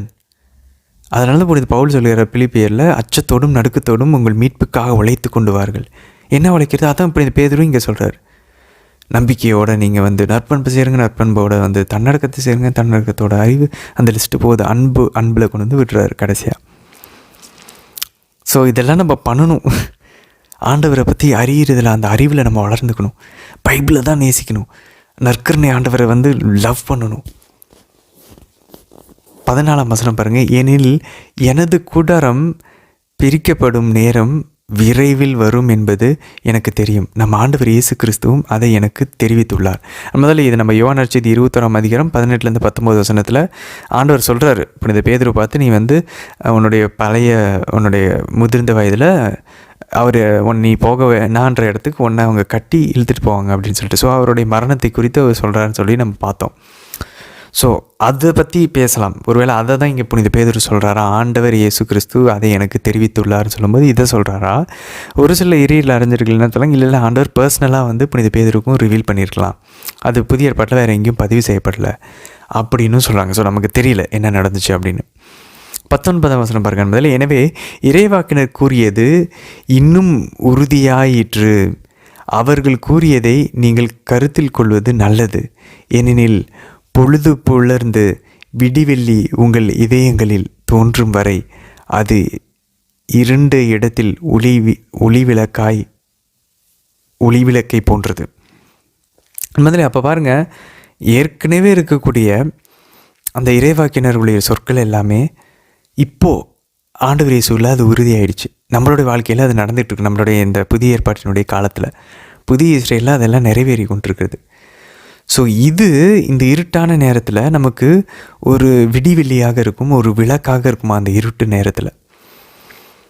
So அதை தான் இங்கே வந்து சொல்கிறாங்க. ஸோ இந்த விடிவெள்ளி வந்து எதை குறிக்கும் அப்படின்னு சொல்லி பார்த்தோன்னா, அந்த காலத்தில் வந்து அந்த வீனஸ் அப்படின்ற அந்த ஒரு கிரகத்தை குறிக்கக்கூடியதுன்னு சொல்கிறாங்க. அது வந்து காலையில் பார்த்தோன்னாக்கா அது மட்டும் வெளிச்சமாக தெரியும், ஒரு நட்சத்திரம் மாதிரி. அதை பார்த்தா அது ஒரு கிரகம், அது வந்து ஒரு நட்சத்திரம் கிடையாது. அதுதான் அந்த விடிவெள்ளின்னு சொல்கிறோம், மார்னிங் ஸ்டார் அப்படின்னு ஆங்கிலத்தில். இன்னொரு பக்கம் இது என்ன சொல்கிறாங்க, என்றைக்கு 24:17 அந்த பாலாம் சொல்கிறாரு இல்லையா, பாலாம் வந்து பார்க்குறாரு ஒரு நட்சத்திரம் யாக்கோபிலேருந்து வெளியே வருது, ஒரு விடிவெள்ளி வெளியே வருது அப்படின்னு சொல்லிட்டு அவர் பார்க்குறாரு. ஸோ இது வந்து மெசியாவை குறிக்கிறதா நம்ம வந்து திருவெளிப்பாடு 22ஆம் அதிகாரம் 16 ஒரு விடிவெள்ளியை பார்க்குறோம். அது மெசியாவை குறிக்கிறது. ஸோ ஆண்டவருடைய வருகை, அந்த விடிவெள்ளி ஆண்டவர் இயேசுவை குறிக்கிறது அன்பானவர்களே.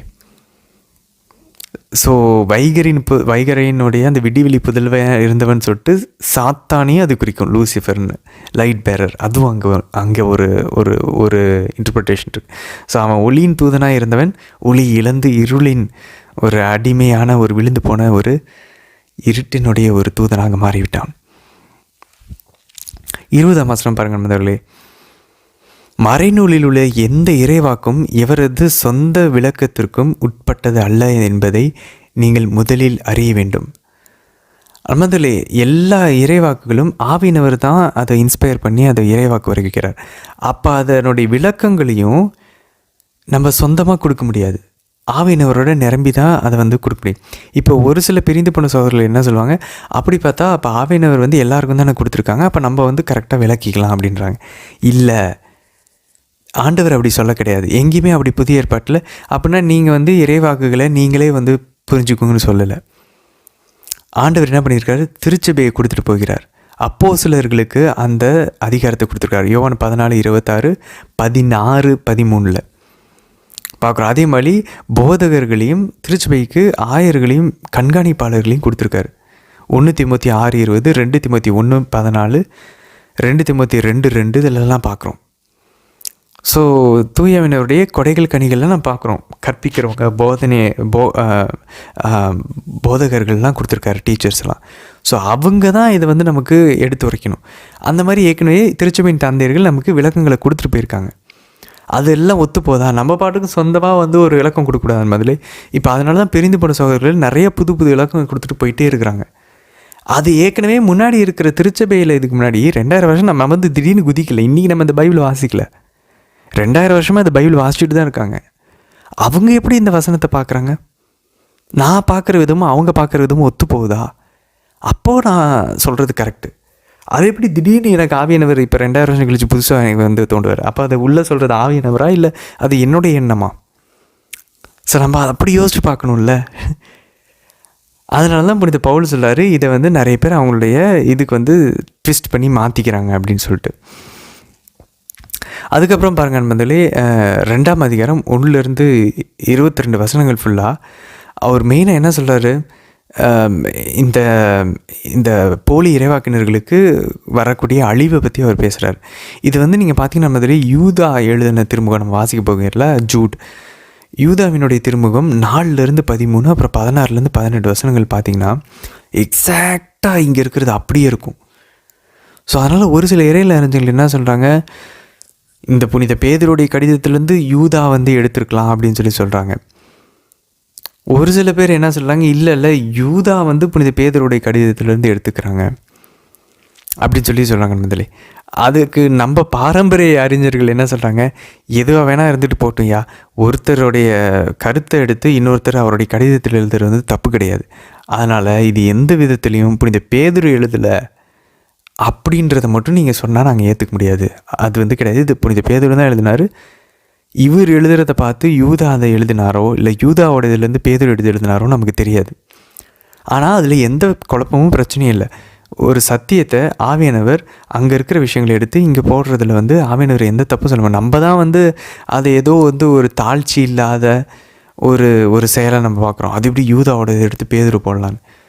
ஒரு நல்ல விஷயம் இருந்துச்சுன்னா அது இன்னொரு திருச்சபைக்கு சொல்லணும்னா அதை எடுத்து நம்ம சொல்கிறதுல எந்த தப்பும் இல்லை நண்பர்களே. 19ஆம் வசனம் பாருங்கள், 2 பேதுரு 2ஆம் அதிகாரம் 19ஆம் வசனம். அவர்களுக்கு விடுதலை அளிப்பதாக வாக்களிக்கின்றார்கள். யார்? இந்த போலி இறைவாக்கினர்கள். என்ன விடுதலை? முதலே நம்ம நற்செய்தி, நீ இது பண்ணக்கூடாது, அதை பண்ணக்கூடாது, மாமிசத்தில் நீ செயல்படக்கூடாது, ஆவியில் செயல்படணும், இந்த பாவம் செய்யக்கூடாது, நிறைய ரெஸ்ட்ரெயின்ஸ் வைக்கிறாங்க, நிறைய கட்டளைகள் இருக்குது. இதிலேருந்து விடுதலை நாங்கள் கொடுக்குறோன்ற மாதிரி அவங்க சொல்கிறாங்களாம்.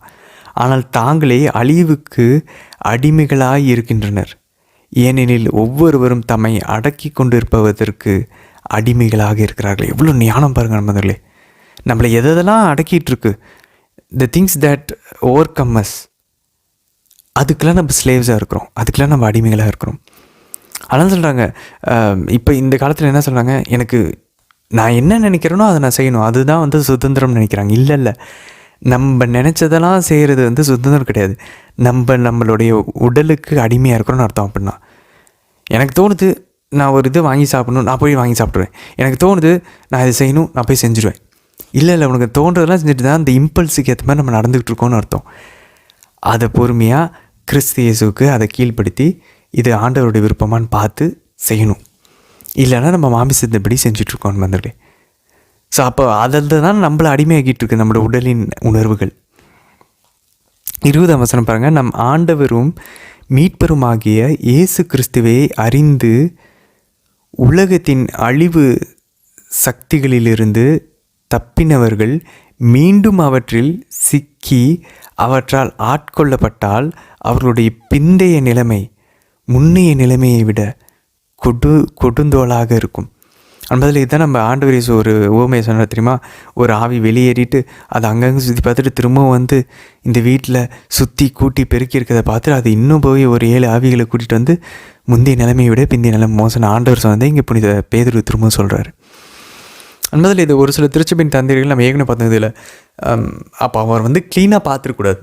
அந்த ஆன்மாவில் ஆண்டவர் இயேசுவும் மாதாவும் மூவர் இறைவனும் குடிக்கொண்டிருக்கணும், புனிதர்கள் இருந்திருக்கணும். அதை பார்த்துருந்தா அந்த சாத்தான் அதை பார்த்துட்டு மிரண்டு ஓடி இருக்கும். இது ஒரு விளக்க உரை. இன்னொரு விளக்கம் பார்த்திங்கன்னா நம்மளே ஒரு சில திருச்சபையின் தந்தைகள் சூப்பராக சொல்கிறாங்க. இந்த ஆவி போயிட்டு சுற்றி அங்கங்கே அலைந்து திரிஞ்சிட்டு இதை திரும்பி வந்து நான் இருந்த வீட்டுக்கே போய் பார்ப்பேன்னு சொல்லி வீட்டுக்குள்ளே வந்து கதவை தட்டும் போது இவங்க என்ன சொல்கிறாங்க, நீ ஏன் ஆன்மாவை திறந்த அப்படின்றாங்க. உன் வீடு சுத்தமாக இருக்கிறத பற்றி பிரச்சனை இல்லை, நீ ஏன் உன் கதவை திறந்த அவன் கதவை தட்டினப்ப அப்படின்றாங்க. நீ கதவை திறந்ததுனால தான் உள்ளே வந்து க்ளீனாக இருக்கிறத பார்த்துட்டு போய் கூட்டிகிட்டு வந்தான். ஸோ திருச்சபையின் தந்தையர்கள் என்ன சொல்கிறாங்க, புனிதர்கள் என்ன சொல்கிறாங்கன்னா, இந்த விளக்க உரையில் நீ கதவை அவன் ஒரு ஃபஸ்ட்டு ஒரு சஜஷன் கொடுக்குறான் தெரியுமா? சாத்தான் ஒரு டெம்டேஷன், அந்த ஒரு பொறாமைக்கோ இல்லை ஒரு பெருமைக்கோ இல்லை ஒரு இச்சைக்கோ ஒரு சாப்பாடுக்கோ இல்லை சோம்பேறித்தனத்துக்கோ ஒரு இனிஷியலாக ஒரு கோவத்துக்கு ஒரு ஒரு ஒரு ஒரு தட்டுறான் தெரியுமா? ஒரு ஒரு தூக்கி போடுறாம தெரியுமா தூண்டில். அப்போ திறக்காமல் இருந்தால் உள்ளே என்ன இருக்குன்றதை அவன் பார்க்க மாட்டான். ஐயோ பழைய வீட்டில் இவன் திரும்ப என்னை உள்ளே விட மாட்டேங்கிறான்னு சொல்லிட்டு பார்த்துட்டு திரும்ப அவன் போயிருப்பான். இவர் திறந்ததுனால தான் உள்ளே வந்து பார்த்துட்டு இப்போ 7 ஆவியை கூட்டிகிட்டு வந்து ஒரே அமுத்து. ஏன்னா இவன் தனியாக அதை பண்ண முடியாது. ஏன்னா இந்த ஆவி ஏற்கனவே இவர் மேற்கொண்டிருக்காரு. இந்த ஆன்மா ஓவர் கம் பண்ணியாச்சு. இவன் திரும்ப வந்தானா இவன் மேற்கொண்டுருவான்னு தெரிஞ்சு, ஆனால் தான் இவன் போய் வேறு ஒரு 7 ஆவிகளை கொண்டு வந்து மேற்கொள்கிறாங்களாம். எவ்வளோ ஞானம் பாருங்கள் நண்பர்களே.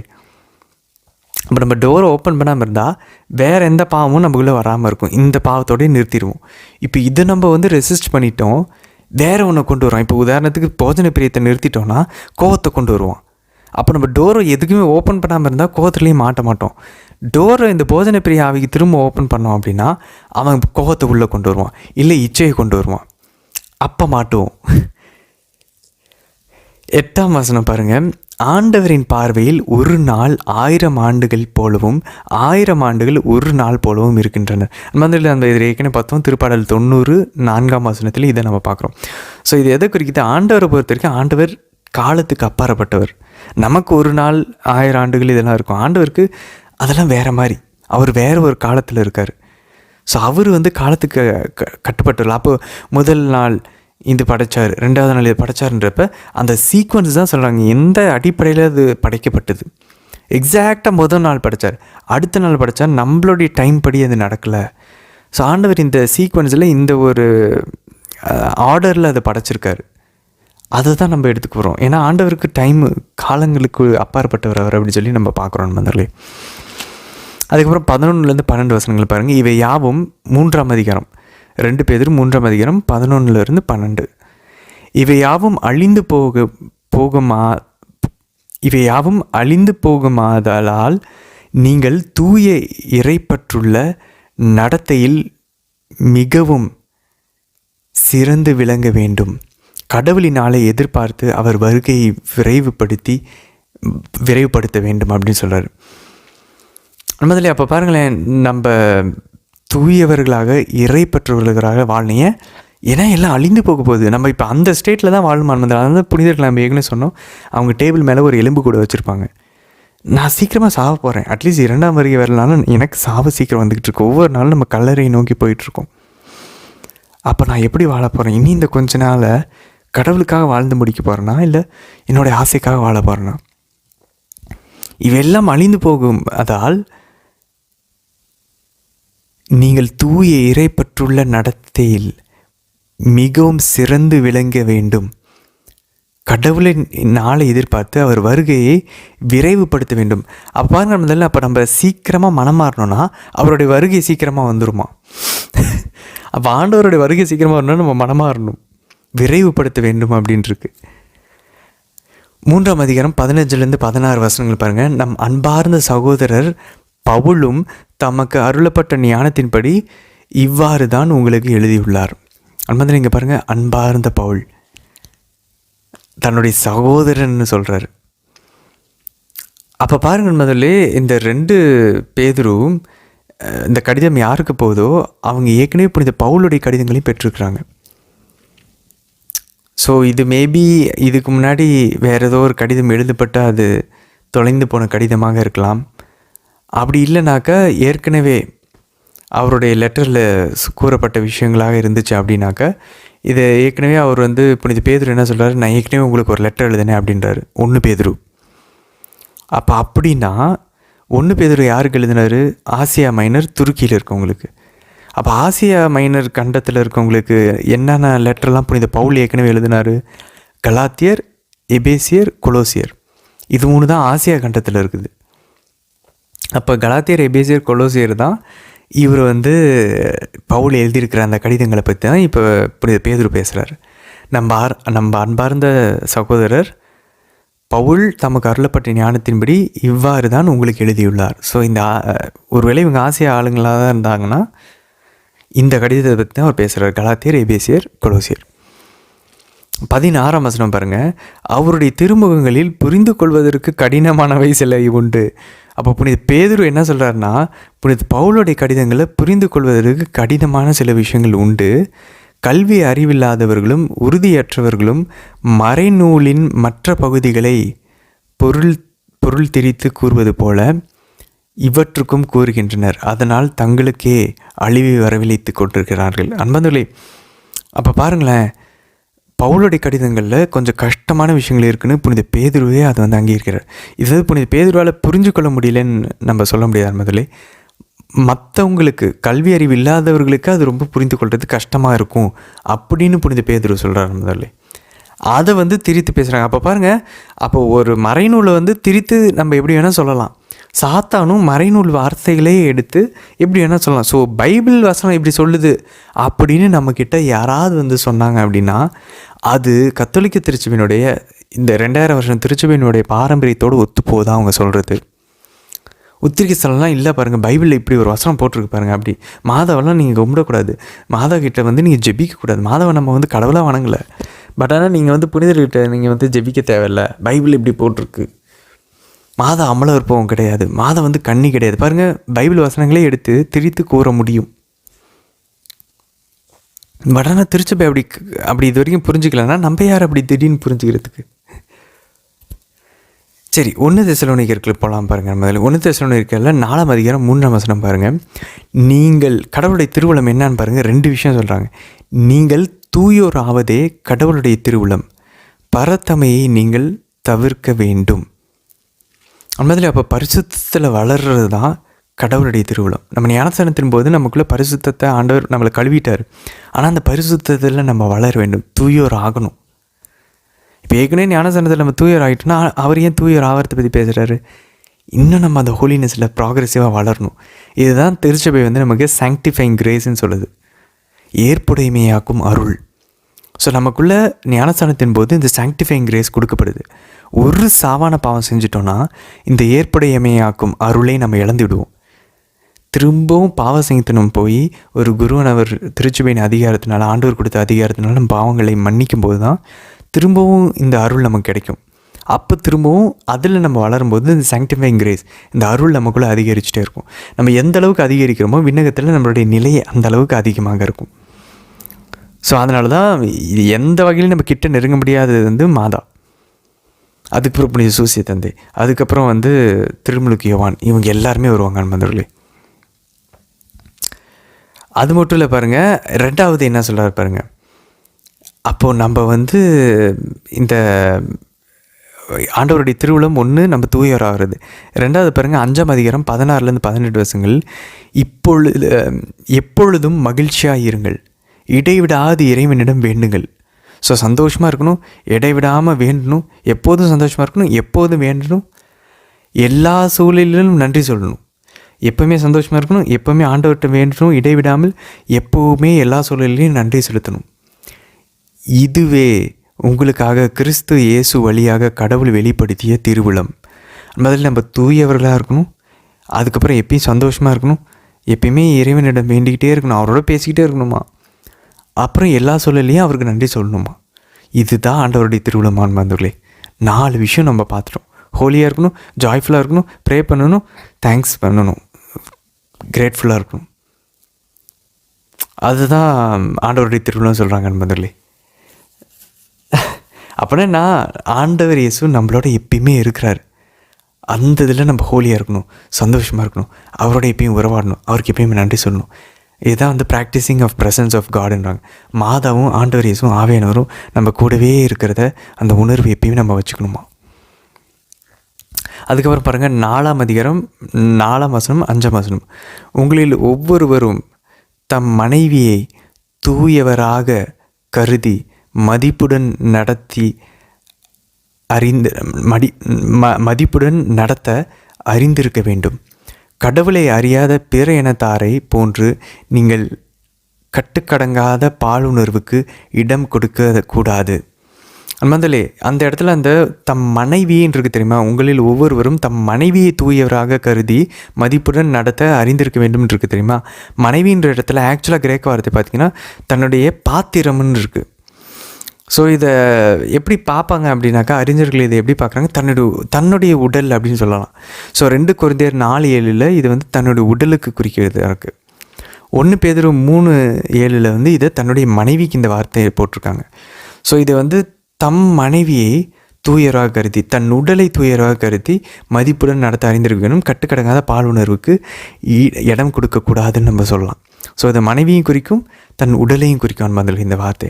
அப்போ புனித பவுல் என்ன சொல்ல வர்றாரு, ஸோ தன்னுடைய உடல்னு சொல்லும்போது நம்ம வந்து ஆட்டோமேட்டிக்காக இது வந்து தன்னோட உடல்னு சொல்லும்போது நம்ம வந்து கட்டுக்கடங்காத பாலுணர்வில் நம்ம வந்து ஒரு தனிப்பட்ட பாவங்களில் எதுலேயும் ஈடுபடக்கூடாது. சிந்தனையிலையோ பார்வையிலையோ இல்லை உடல்லையோ. ஓகே, அது வந்து தன்னோட உடல்னு கருதிக்கிட்டோன்னா, தன் மனைவின்னு கருதிக்கிட்டோம் அப்படின்னாக்க நம்மளுடைய தாம்பத்திய உறவில் இது ஏதோ வந்து ஒரு நம்மளுடைய இச்சையை வந்து வெளிக்காட்டக்கூடிய ஒரு லீகலான ஒரு அதிகாரப்பூர்வமான ஒரு சட்டப்பூர்வமாக ஏற்றுக்கொள்ளப்பட்ட ஒரு வழியாக திருமணத்தை பார்க்கக்கூடாது. இது ஒரு ஹோலி பார்ட்னர்ஷிப் அப்படின்றாங்க. அப்போ பாருங்கள், அப்போ திருமணத்தில் அன்பு தான் இருக்கணும் தாம்பத்திய உறவில். இதை வந்து ஒரு இச்சையை வந்து அந்த கட்டுக்கடங்காத பால் உணர்வை வந்து வெளிக்காட்டுறதுக்கு அப்பா ஒரு வழி இருக்குது, இந்த வழியில் போனால் இது பாவம் இல்லைன்னு சொல்கிறாங்க. அப்போ நான் திருமணம் பண்ணிவிட்டு என்னுடைய இச்சையை வந்து நான் என்னுடைய ஸ்பவுஸ் கிட்ட காமிச்சிக்கலாம், வெளியே கொண்டு வந்துக்கலாம். அதுக்கு கிடையாதுன்னு சொல்கிறாங்க அன்பர்களே புனித பவுல். அப்போ பாருங்கள், தாம்பத்திய உறவில் கூட இப்போது எனக்கு தெரிஞ்சு நான் ஒருத்தவங்களை பற்றி கேள்விப்பட்டேன் அன்பர்களே. அந்த தம்பதியர்கள் கல்யாணம் ரொம்ப இளம் தம்பதி தான். கல்யாணம் ஆகி கொஞ்ச நாள்லேயே அவங்க மனைவிக்கு ஏதோ எனக்கு தெரில, எனக்கு மறந்துடுச்சு, ஆக்சிடெண்ட்டோ ஏதோ ஆகி அவங்க படுக்கே ஆகிட்டாங்க. ஸ்பைனல் கார்டு இன்ஜினியர் ஆகிடுச்சு. அவங்களால வந்து தாம்பத்திய உறவில் ஈடுபட முடியாது. ஸோ அந்த மனைவியினுடைய பொண்ணுனுடைய அம்மா அப்பா என்ன சொன்னாங்க, மாப்பிள்ளைகிட்ட நீங்கள் இன்னொரு கல்யாணத்தை பண்ணிக்கோங்க, நீங்கள் ரொம்ப இளம் வயசு, நாங்கள் எங்கள் பொண்ணை பார்த்துக்குறோம், நீங்கள் போங்க அப்படின்றாங்க. கத்தோலிக்கர்கள் தான். அதனால் அந்த ஹஸ்பண்ட் என்ன தெரியுமா சொல்கிறாரு, இல்லை நான் கடவுள் மனைவி வாக்கு கொடுத்துட்டேன், இவங்க இன்பத்திலும் துன்பத்திலும் நான் இவங்க கூட இருப்பேன், இவங்க என் மனைவி தான், வேணா குழந்தைய தத்தெடுத்துக்கலாம், ஆனால் இவங்க கூட எனக்கு தாம்பத்திய உறவு இல்லைனாலும் எனக்கு பிரச்சனை இல்லை, ஆனால் என் மனைவி நான் அன்பு செய்கிறேன். நம்மளே உச்சக்கட்டமான அன்பு பார்த்திங்களா. இப்போது ஒருத்தருடைய மனநிலையை புரிஞ்சுக்கணும், உடல்நிலையை புரிஞ்சுக்கணும். ஏதோ ஒரு இச்சைக்குரிய ஒரு உறவுக்காக தான் இந்த கல்யாணம் இல்லை.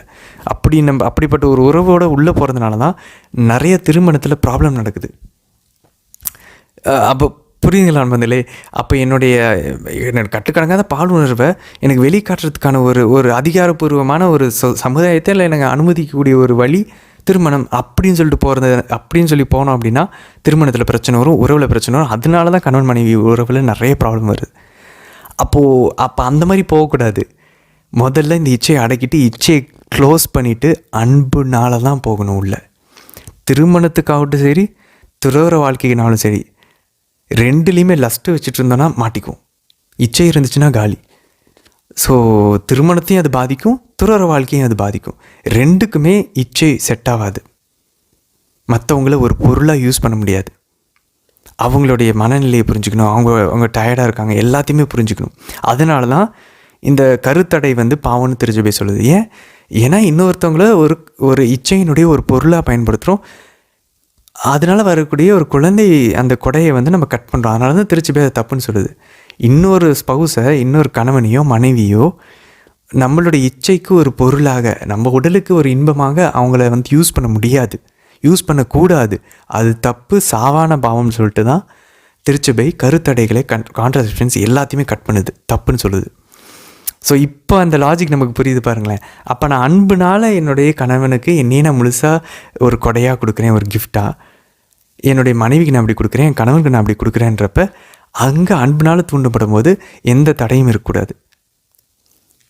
அதுக்கு ஒவ்வொருத்தருக்கு அந்த இடத்துல ப்ராப்ளம் இல்லை, சரியில்லை அப்படின்னா அதை ஒருத்தர் புரிஞ்சுக்கணும். ஸோ இந்த ஒரு அண்டர்ஸ்டாண்டிங்கோடு போகணும்.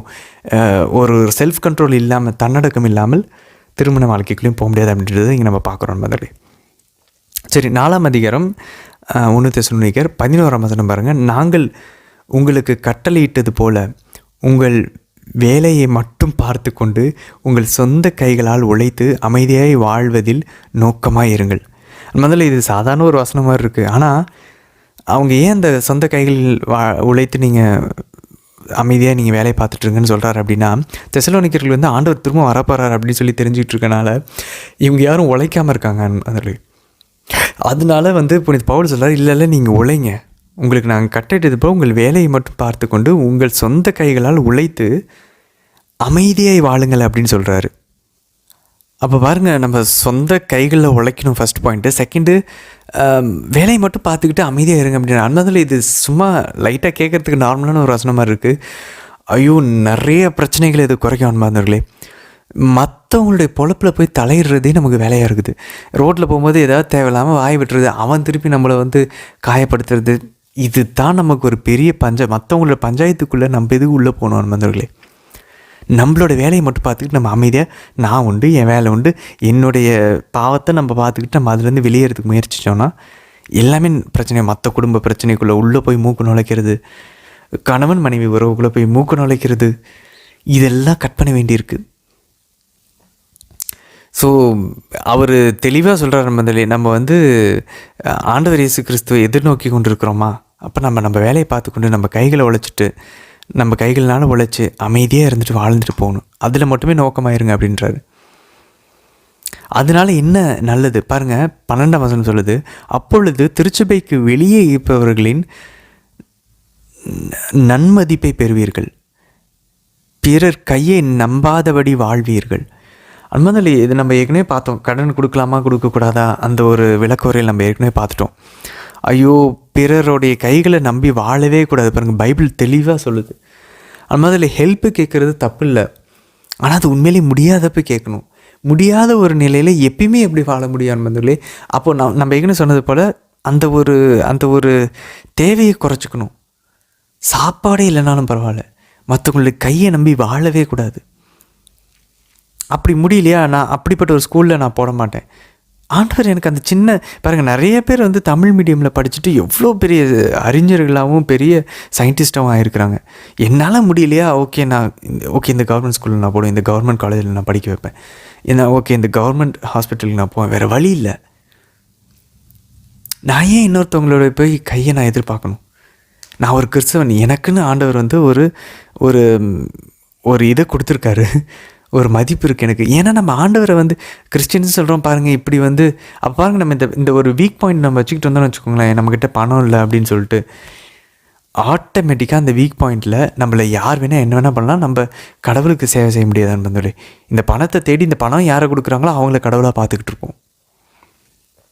அவங்கள வந்து தாஜா பண்ணிக்கிட்டு அவங்களுக்கு வந்து நம்ம அப்படியே வந்து அவங்களுக்கு பின்னாடி நம்ம கூஜா தூக்கிக்கிட்டு, இதெல்லாம் தேவையில்லாத வேலை. 13-14 வசனங்கள் பாருங்கள். இறந்தோரை பற்றி நீங்கள் அறிந்திருக்க வேண்டும் என நாங்கள் விரும்புகிறோம். எதிர்நோக்கில்லாத மற்றவர்களைப் போல நீங்களும் துயருறக்கூடாது. இயேசு இறந்து உயிர்த்தெழுந்தார் என நாம் நம்புகிறோம். அப்படியானால் இயேசுவோடு இணைந்த நிலையில் இறந்தோரை கடவுள் அவருடன் அழைத்து வருவார். முதல்ல பாருங்களேன், அப்போது ஆட்டோமேட்டிக்காக நம்ம இப்போ வருத்தப்படக்கூடாதுன்னு சொல்லலை. அஃப்கோர்ஸ் யாராவது நமக்கு அன்பாக இருந்தவங்க இறந்துட்டாங்கன்னா நமக்கு உண்மையில வருத்தமாக தான் இருக்கும். ஆனால் அந்த வருத்தம் நம்மளை டெஸ்பேருக்கு கொண்டு போகக்கூடாது. அப்படின்னா ஒரு ஆழ்ந்த ஒரு விரக்தியான ஒரு நிலைக்கு கொண்டு போயிட்டு, நான் தான் சொன்னேன் இல்லையா, ஒரு டெய்லி 4 ஜெபம் ஜெபிப்பேன், நான் டெய்லி மாசுக்கு போவேன், நான் ஆண்டவர் பைபிள்னு கடந்தேன். திடீர்னு எனக்கு என் வாழ்க்கையில் ஒரு நோய் வந்துருச்சு, ஒரு ஏற்றுக்க முடியாத ஒரு எனக்கோ இல்லை எனக்கு என்ன அன்பாக இருந்தவர்களுக்கோ ஒரு நோய் வந்துருச்சு, ஒரு இறப்பு வந்துருச்சு, ஒரு எதிர்பாராத ஒரு தடை வந்துருச்சு, ஒரு பிரச்சனை வந்துருச்சு. நான் அதிலேயே விட்டுட்டேன். அதுக்கப்புறம் நான் ஜெபமாலே ஜெபிக்கிறது. அப்போ யோசிச்சு பாருங்க நண்பர்களே, அப்படின்னா நமக்கு இந்த இறப்பு இது எல்லாமே நம்ம இன்னும் உயிர்ப்பை பற்றி யோசிக்கலை. ஆண்டவருக்காக போகல, இந்த ஏதோ தேவைக்காக போயிருந்திருக்கோம். ஸோ ஒரு இறப்பு நம்மளை வருத்தப்பட வேணான்னு புரிந்த பவுலிங்க சொல்லலை. அது நம்மளை விரக்தியாக்கி கடவுளிடமிருந்து அந்த உறவுல இருந்து நம்மளை முறிச்சிடக்கூடாது. அதை தான் சொல்கிறாங்க. ஏன்னா நமக்கு இறப்பு எண்டு கிடையாது. அது பாருங்கள், பைபிள் என்ன சொல்லுது, துயில் கொள்கிறார்கள். அவங்க தூங்கிக்கிட்டு தான் இருக்காங்க. பைபிள் எப்பயுமே அந்த லாங்குவேஜ் ஸ்லீப்பிங்னு தான் சொல்லுது. இந்த இடத்துல ஒரிஜினல் அந்த இறந்தோர் நம்ம வாசிக்கணும் இல்லையா, அது ஒரிஜினல் கிரேக்கத்தில் பார்த்தா ஸ்லீப்பிங். ஆண்டவர் என்ன சொல்கிறார், லாசர் தூங்கிக்கிட்டு நான் இப்போ எழுப்ப போகிறேன், அவள் இறக்கவே இல்லை, அந்த சிறுமி தூங்கி கொண்டிருக்கிறான்றது. ஆண்டவர் பொறுத்த வரைக்கும், அப்போஸ்தலர்களை பொறுத்த வரைக்கும் இறப்புன்றது தூக்கம்.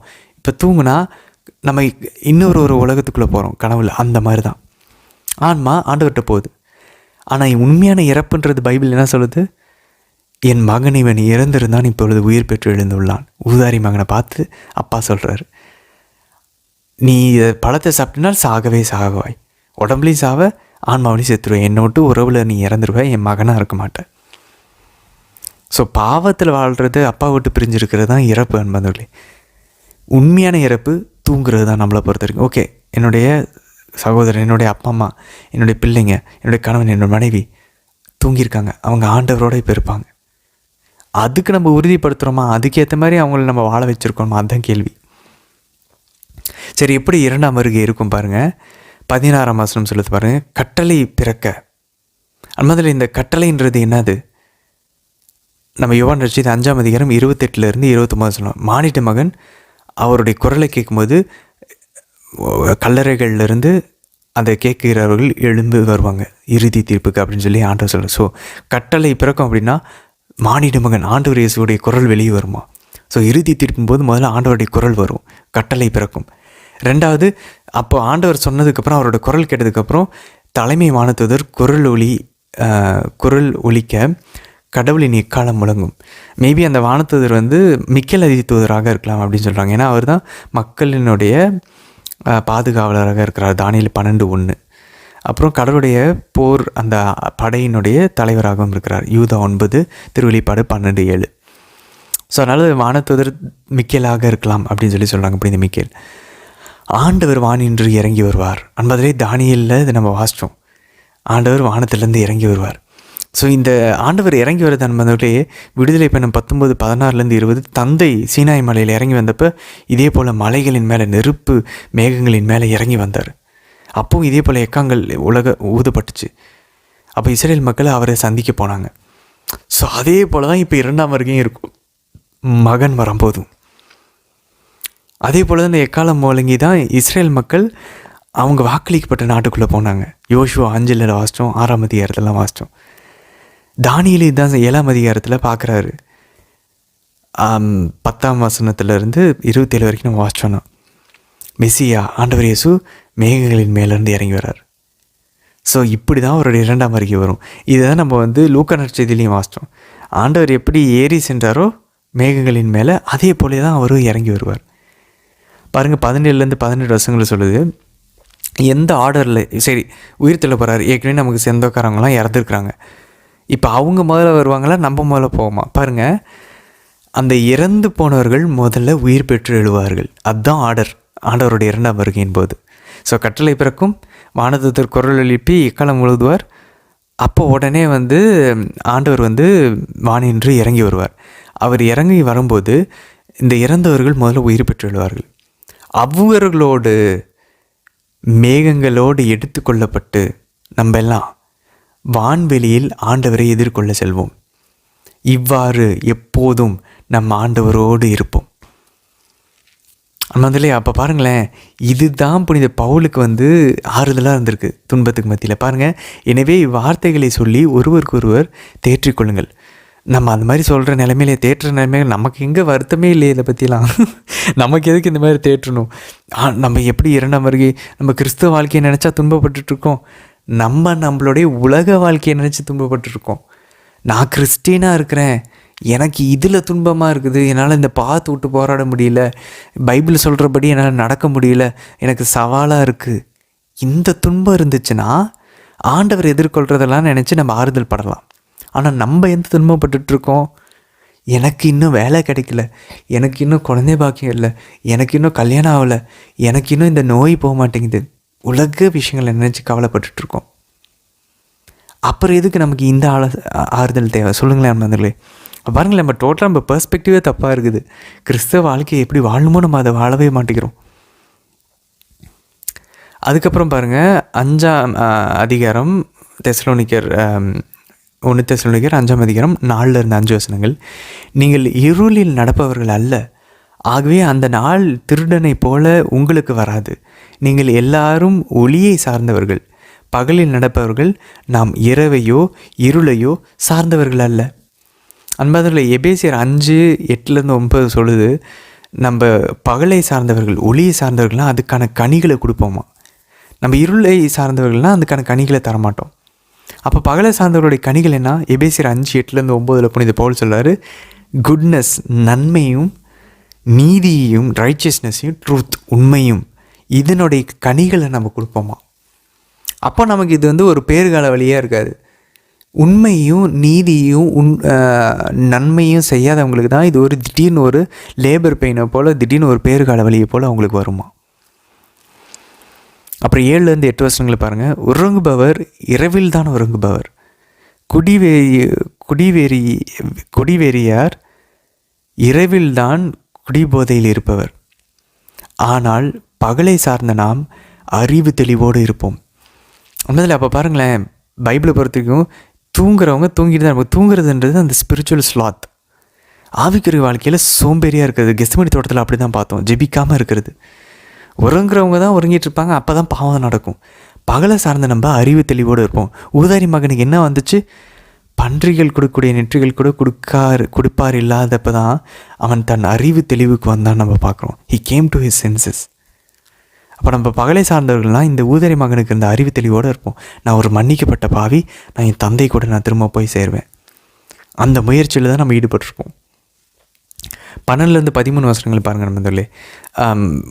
கிளர்ஜி, துறவிகள், குருக்கள், கன்னியர்களை எப்படி மதிக்கணும்னு பாருங்கள். சொல்கிறாரு, உங்களிடையே உழைத்து ஆண்டவர் பெயரால் உங்களுக்கு வழி நடத்தி உங்களுக்கு அறிவு புகட்டுவோரை மதித்து நடக்கும்படி கேட்டுக்கொள்கிறோம். அவங்களுக்கு மதிப்பு கொடுக்கணுன்றார். அடுத்து பாருங்கள், அவர்கள் பணியின் பொருட்டு, அவங்க செய்கிற பணின்னா ஆண்டவருடைய பணியை செய்கிறாங்க. அவருடைய பணியின் பொருட்டு அவர்களை உயர்வாகவும் அன்புடனும் கருதுங்கள், உங்களிடையே அமைதி நிலவட்டும். ஸோ அவங்கள மதிக்கணும், அவங்கள உயர்வாக கருதணும், அவங்கள அன்போடு நடத்தணும். குருக்கள், கன்னியர்கள், ஊழியக்காரங்களை எதுக்கு? ஏன்னா அவங்களுடைய பணியின் முன்னிட்டு, அவங்க செய்கிற பணி அவங்களுக்காக இல்லாது, ஆண்டவருக்காக, ஆண்டவருடைய வேலை செய்கிறாங்க, அதுக்காக அந்த மரியாதை. 14ஆம் வசனம் பாருங்கள். அன்பர்களே, நாங்கள் உங்களுக்கு தரும் அறிவுரை இதுவே, சோம்பேறிகளுக்கு அறிவு புகட்டுங்கள், தளர்ச்சி உடையவர்களுக்கு ஊக்கமூட்டுங்கள், வலுவற்றவருக்கு உதவுங்கள், எல்லாரோடும் பொறுமையாக இருங்கள். முதல்ல அப்போ பாருங்கள், இதெல்லாம் படிக்கும்போதே நமக்கு அழகாக ரிமைண்ட் பண்ணுது பாருங்களேன். அப்போ யாராவது சோர்வாக இருக்காங்களா, அது செய்யணும். பைபிள் நமக்கு வந்து அவங்கள வந்து ஊக்கமூட்ட சொல்லுது. வலுவற்று இருக்கிறாங்களா, அவங்களுக்கு நம்ம உதவணும்னு சொல்லி பைபிள் சொல்லுது. எல்லாரோடும் பொறுமையாக இருங்க அப்படின்றாரு. அதுக்கப்புறம் சோம்பேறியாக இருக்கவங்களே இப்படிலாம் இருக்காதுன்னு சொல்லி அவங்களுக்கு அறிவு புகட்டணும். ஆனால் கனிவோடும் மரியாதையோடு செய்யணும், ஜென்டிலாகவும் ரெவரண்டாகவும் செய்யணும். நம்ம அந்த பாவத்தில் இல்லாதபடி பார்த்துக்கணும். 19 22 வசனங்களை பாரும்போதாலே இந்த ப்ராஃபசிஸ் இறைவாக்குகள் எப்படி பாருங்கள், தூய ஆவியின் செயல்பாட்டை தடுக்க வேண்டாம். அப்போ தூய ஆவியினருடைய செயல்பாடை நம்மளால் தடுக்க முடியும். ஒரு விஷயம் நமக்கு ஆவியினர் சொல்கிறாரு, அதை நம்ம ரெசிஸ்ட் பண்ண முடியும். ஏன்னா அது ஒவ்வொரு இறைவாக்கினர்களுடைய இறைவாக்கும் அந்த இறைவாக்கினருக்கு கட்டுப்பட்டது தான் அந்த தூய ஆவியினர். ஸோ ஆவியினர் எதையும் ஃபோர்ஸ் பண்ண மாட்டார். இறைவாக்குகளை புறக்கணிக்கவும் வேண்டாம். ஒரு ப்ராஃபஸியை யாரோ சொல்கிறாங்க, இது இப்படி பண்ணுங்கப்பா அப்படின்னு சொல்லி அதை புறக்கணிக்க வேண்டாம். ஆனால் அவர் என்ன சொல்ல பாருங்க, அனைத்தையும் சீர்தூக்கி பாருங்கள், டெஸ்ட் எவ்ரி திங் அப்படின்றார்.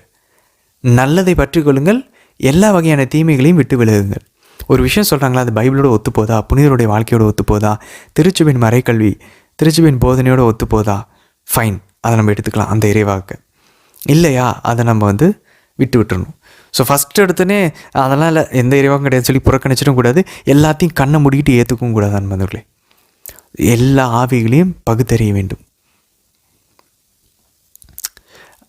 அதுக்கப்புறம் பாருங்கள் 23ஆம் வசனம், அமைதி அருளும் கடவுள் தாமே உங்களை முற்றிலும் தூய்மையாக்குவாராக.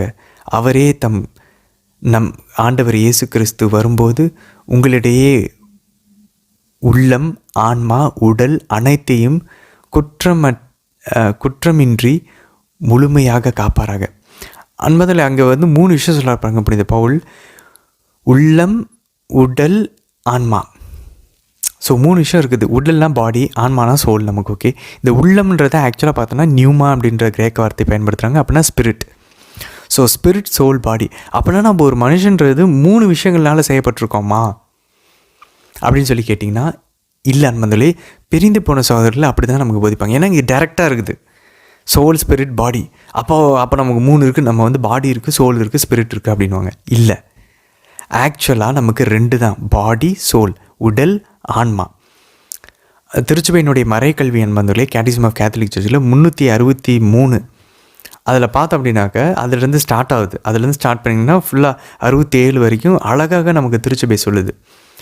உடல்ன்றது ஓகே, இந்த மெட்டீரியல் ஆண்டவர் மண்ணை எடுத்து மனிதனை படைத்தார், உடலை குறிக்கும். Okay fine. ஆன்மான்றது ஆண்டவர் ஊதுறாரு, ஊதும்போது அவனுக்குள்ள உயிர் வருது.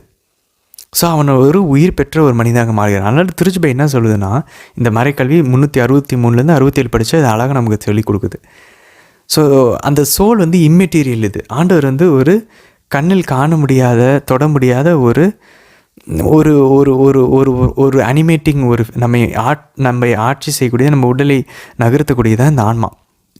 ஸோ அந்த ஆன்மாவுடைய வல்லமைகள் தான் புத்தி, நம்மளுடைய விருப்பம், நம்மளுடைய ஞாபக சக்தி, இன்டெலெக்ட், மெமரி, வில் அப்படின்னு சொல்லுவாங்க அன்பர்களே. ஸோ இந்த ஆன்மாவும் உடலும் ஏதோ உடலினுடைய ஒரு கூட்டுக்குள்ளே ஆன்மா இருக்குன்னு நம்ம கிறிஸ்தவம் சொல்லித்தரல. உடலும் ஆன்மாவும் ஒன்றா இணைஞ்சாதான் அது உயிர் பெற்றவங்க. ஸோ சாகும்போது என்ன நடக்குது, உடலை விட்டு ஆன்மா பிரிகிறது. அதுதான் நம்ம இறப்புன்னு சொல்கிறோம், டெத்துன்னு சொல்கிறோம். ஸோ சோலும் பாடியும் சேர்ந்து இருக்குது, ஏதோ கூட்டுக்குள்ளே 2 தனித்தனியாக இல்லை, ஒன்றா இணைஞ்சது தான் ஒரு உயிர் பெற்ற. இப்போ நம்ம மனுஷன் அப்படின்னு சொன்னோன்னா, இவரோட ஆன்மாவுக்கு எதாவது பண்ணுங்க அப்படின்னா அந்த மனுஷனுக்கே பண்ணுறது தான் நம்ம சொல்கிறோம்.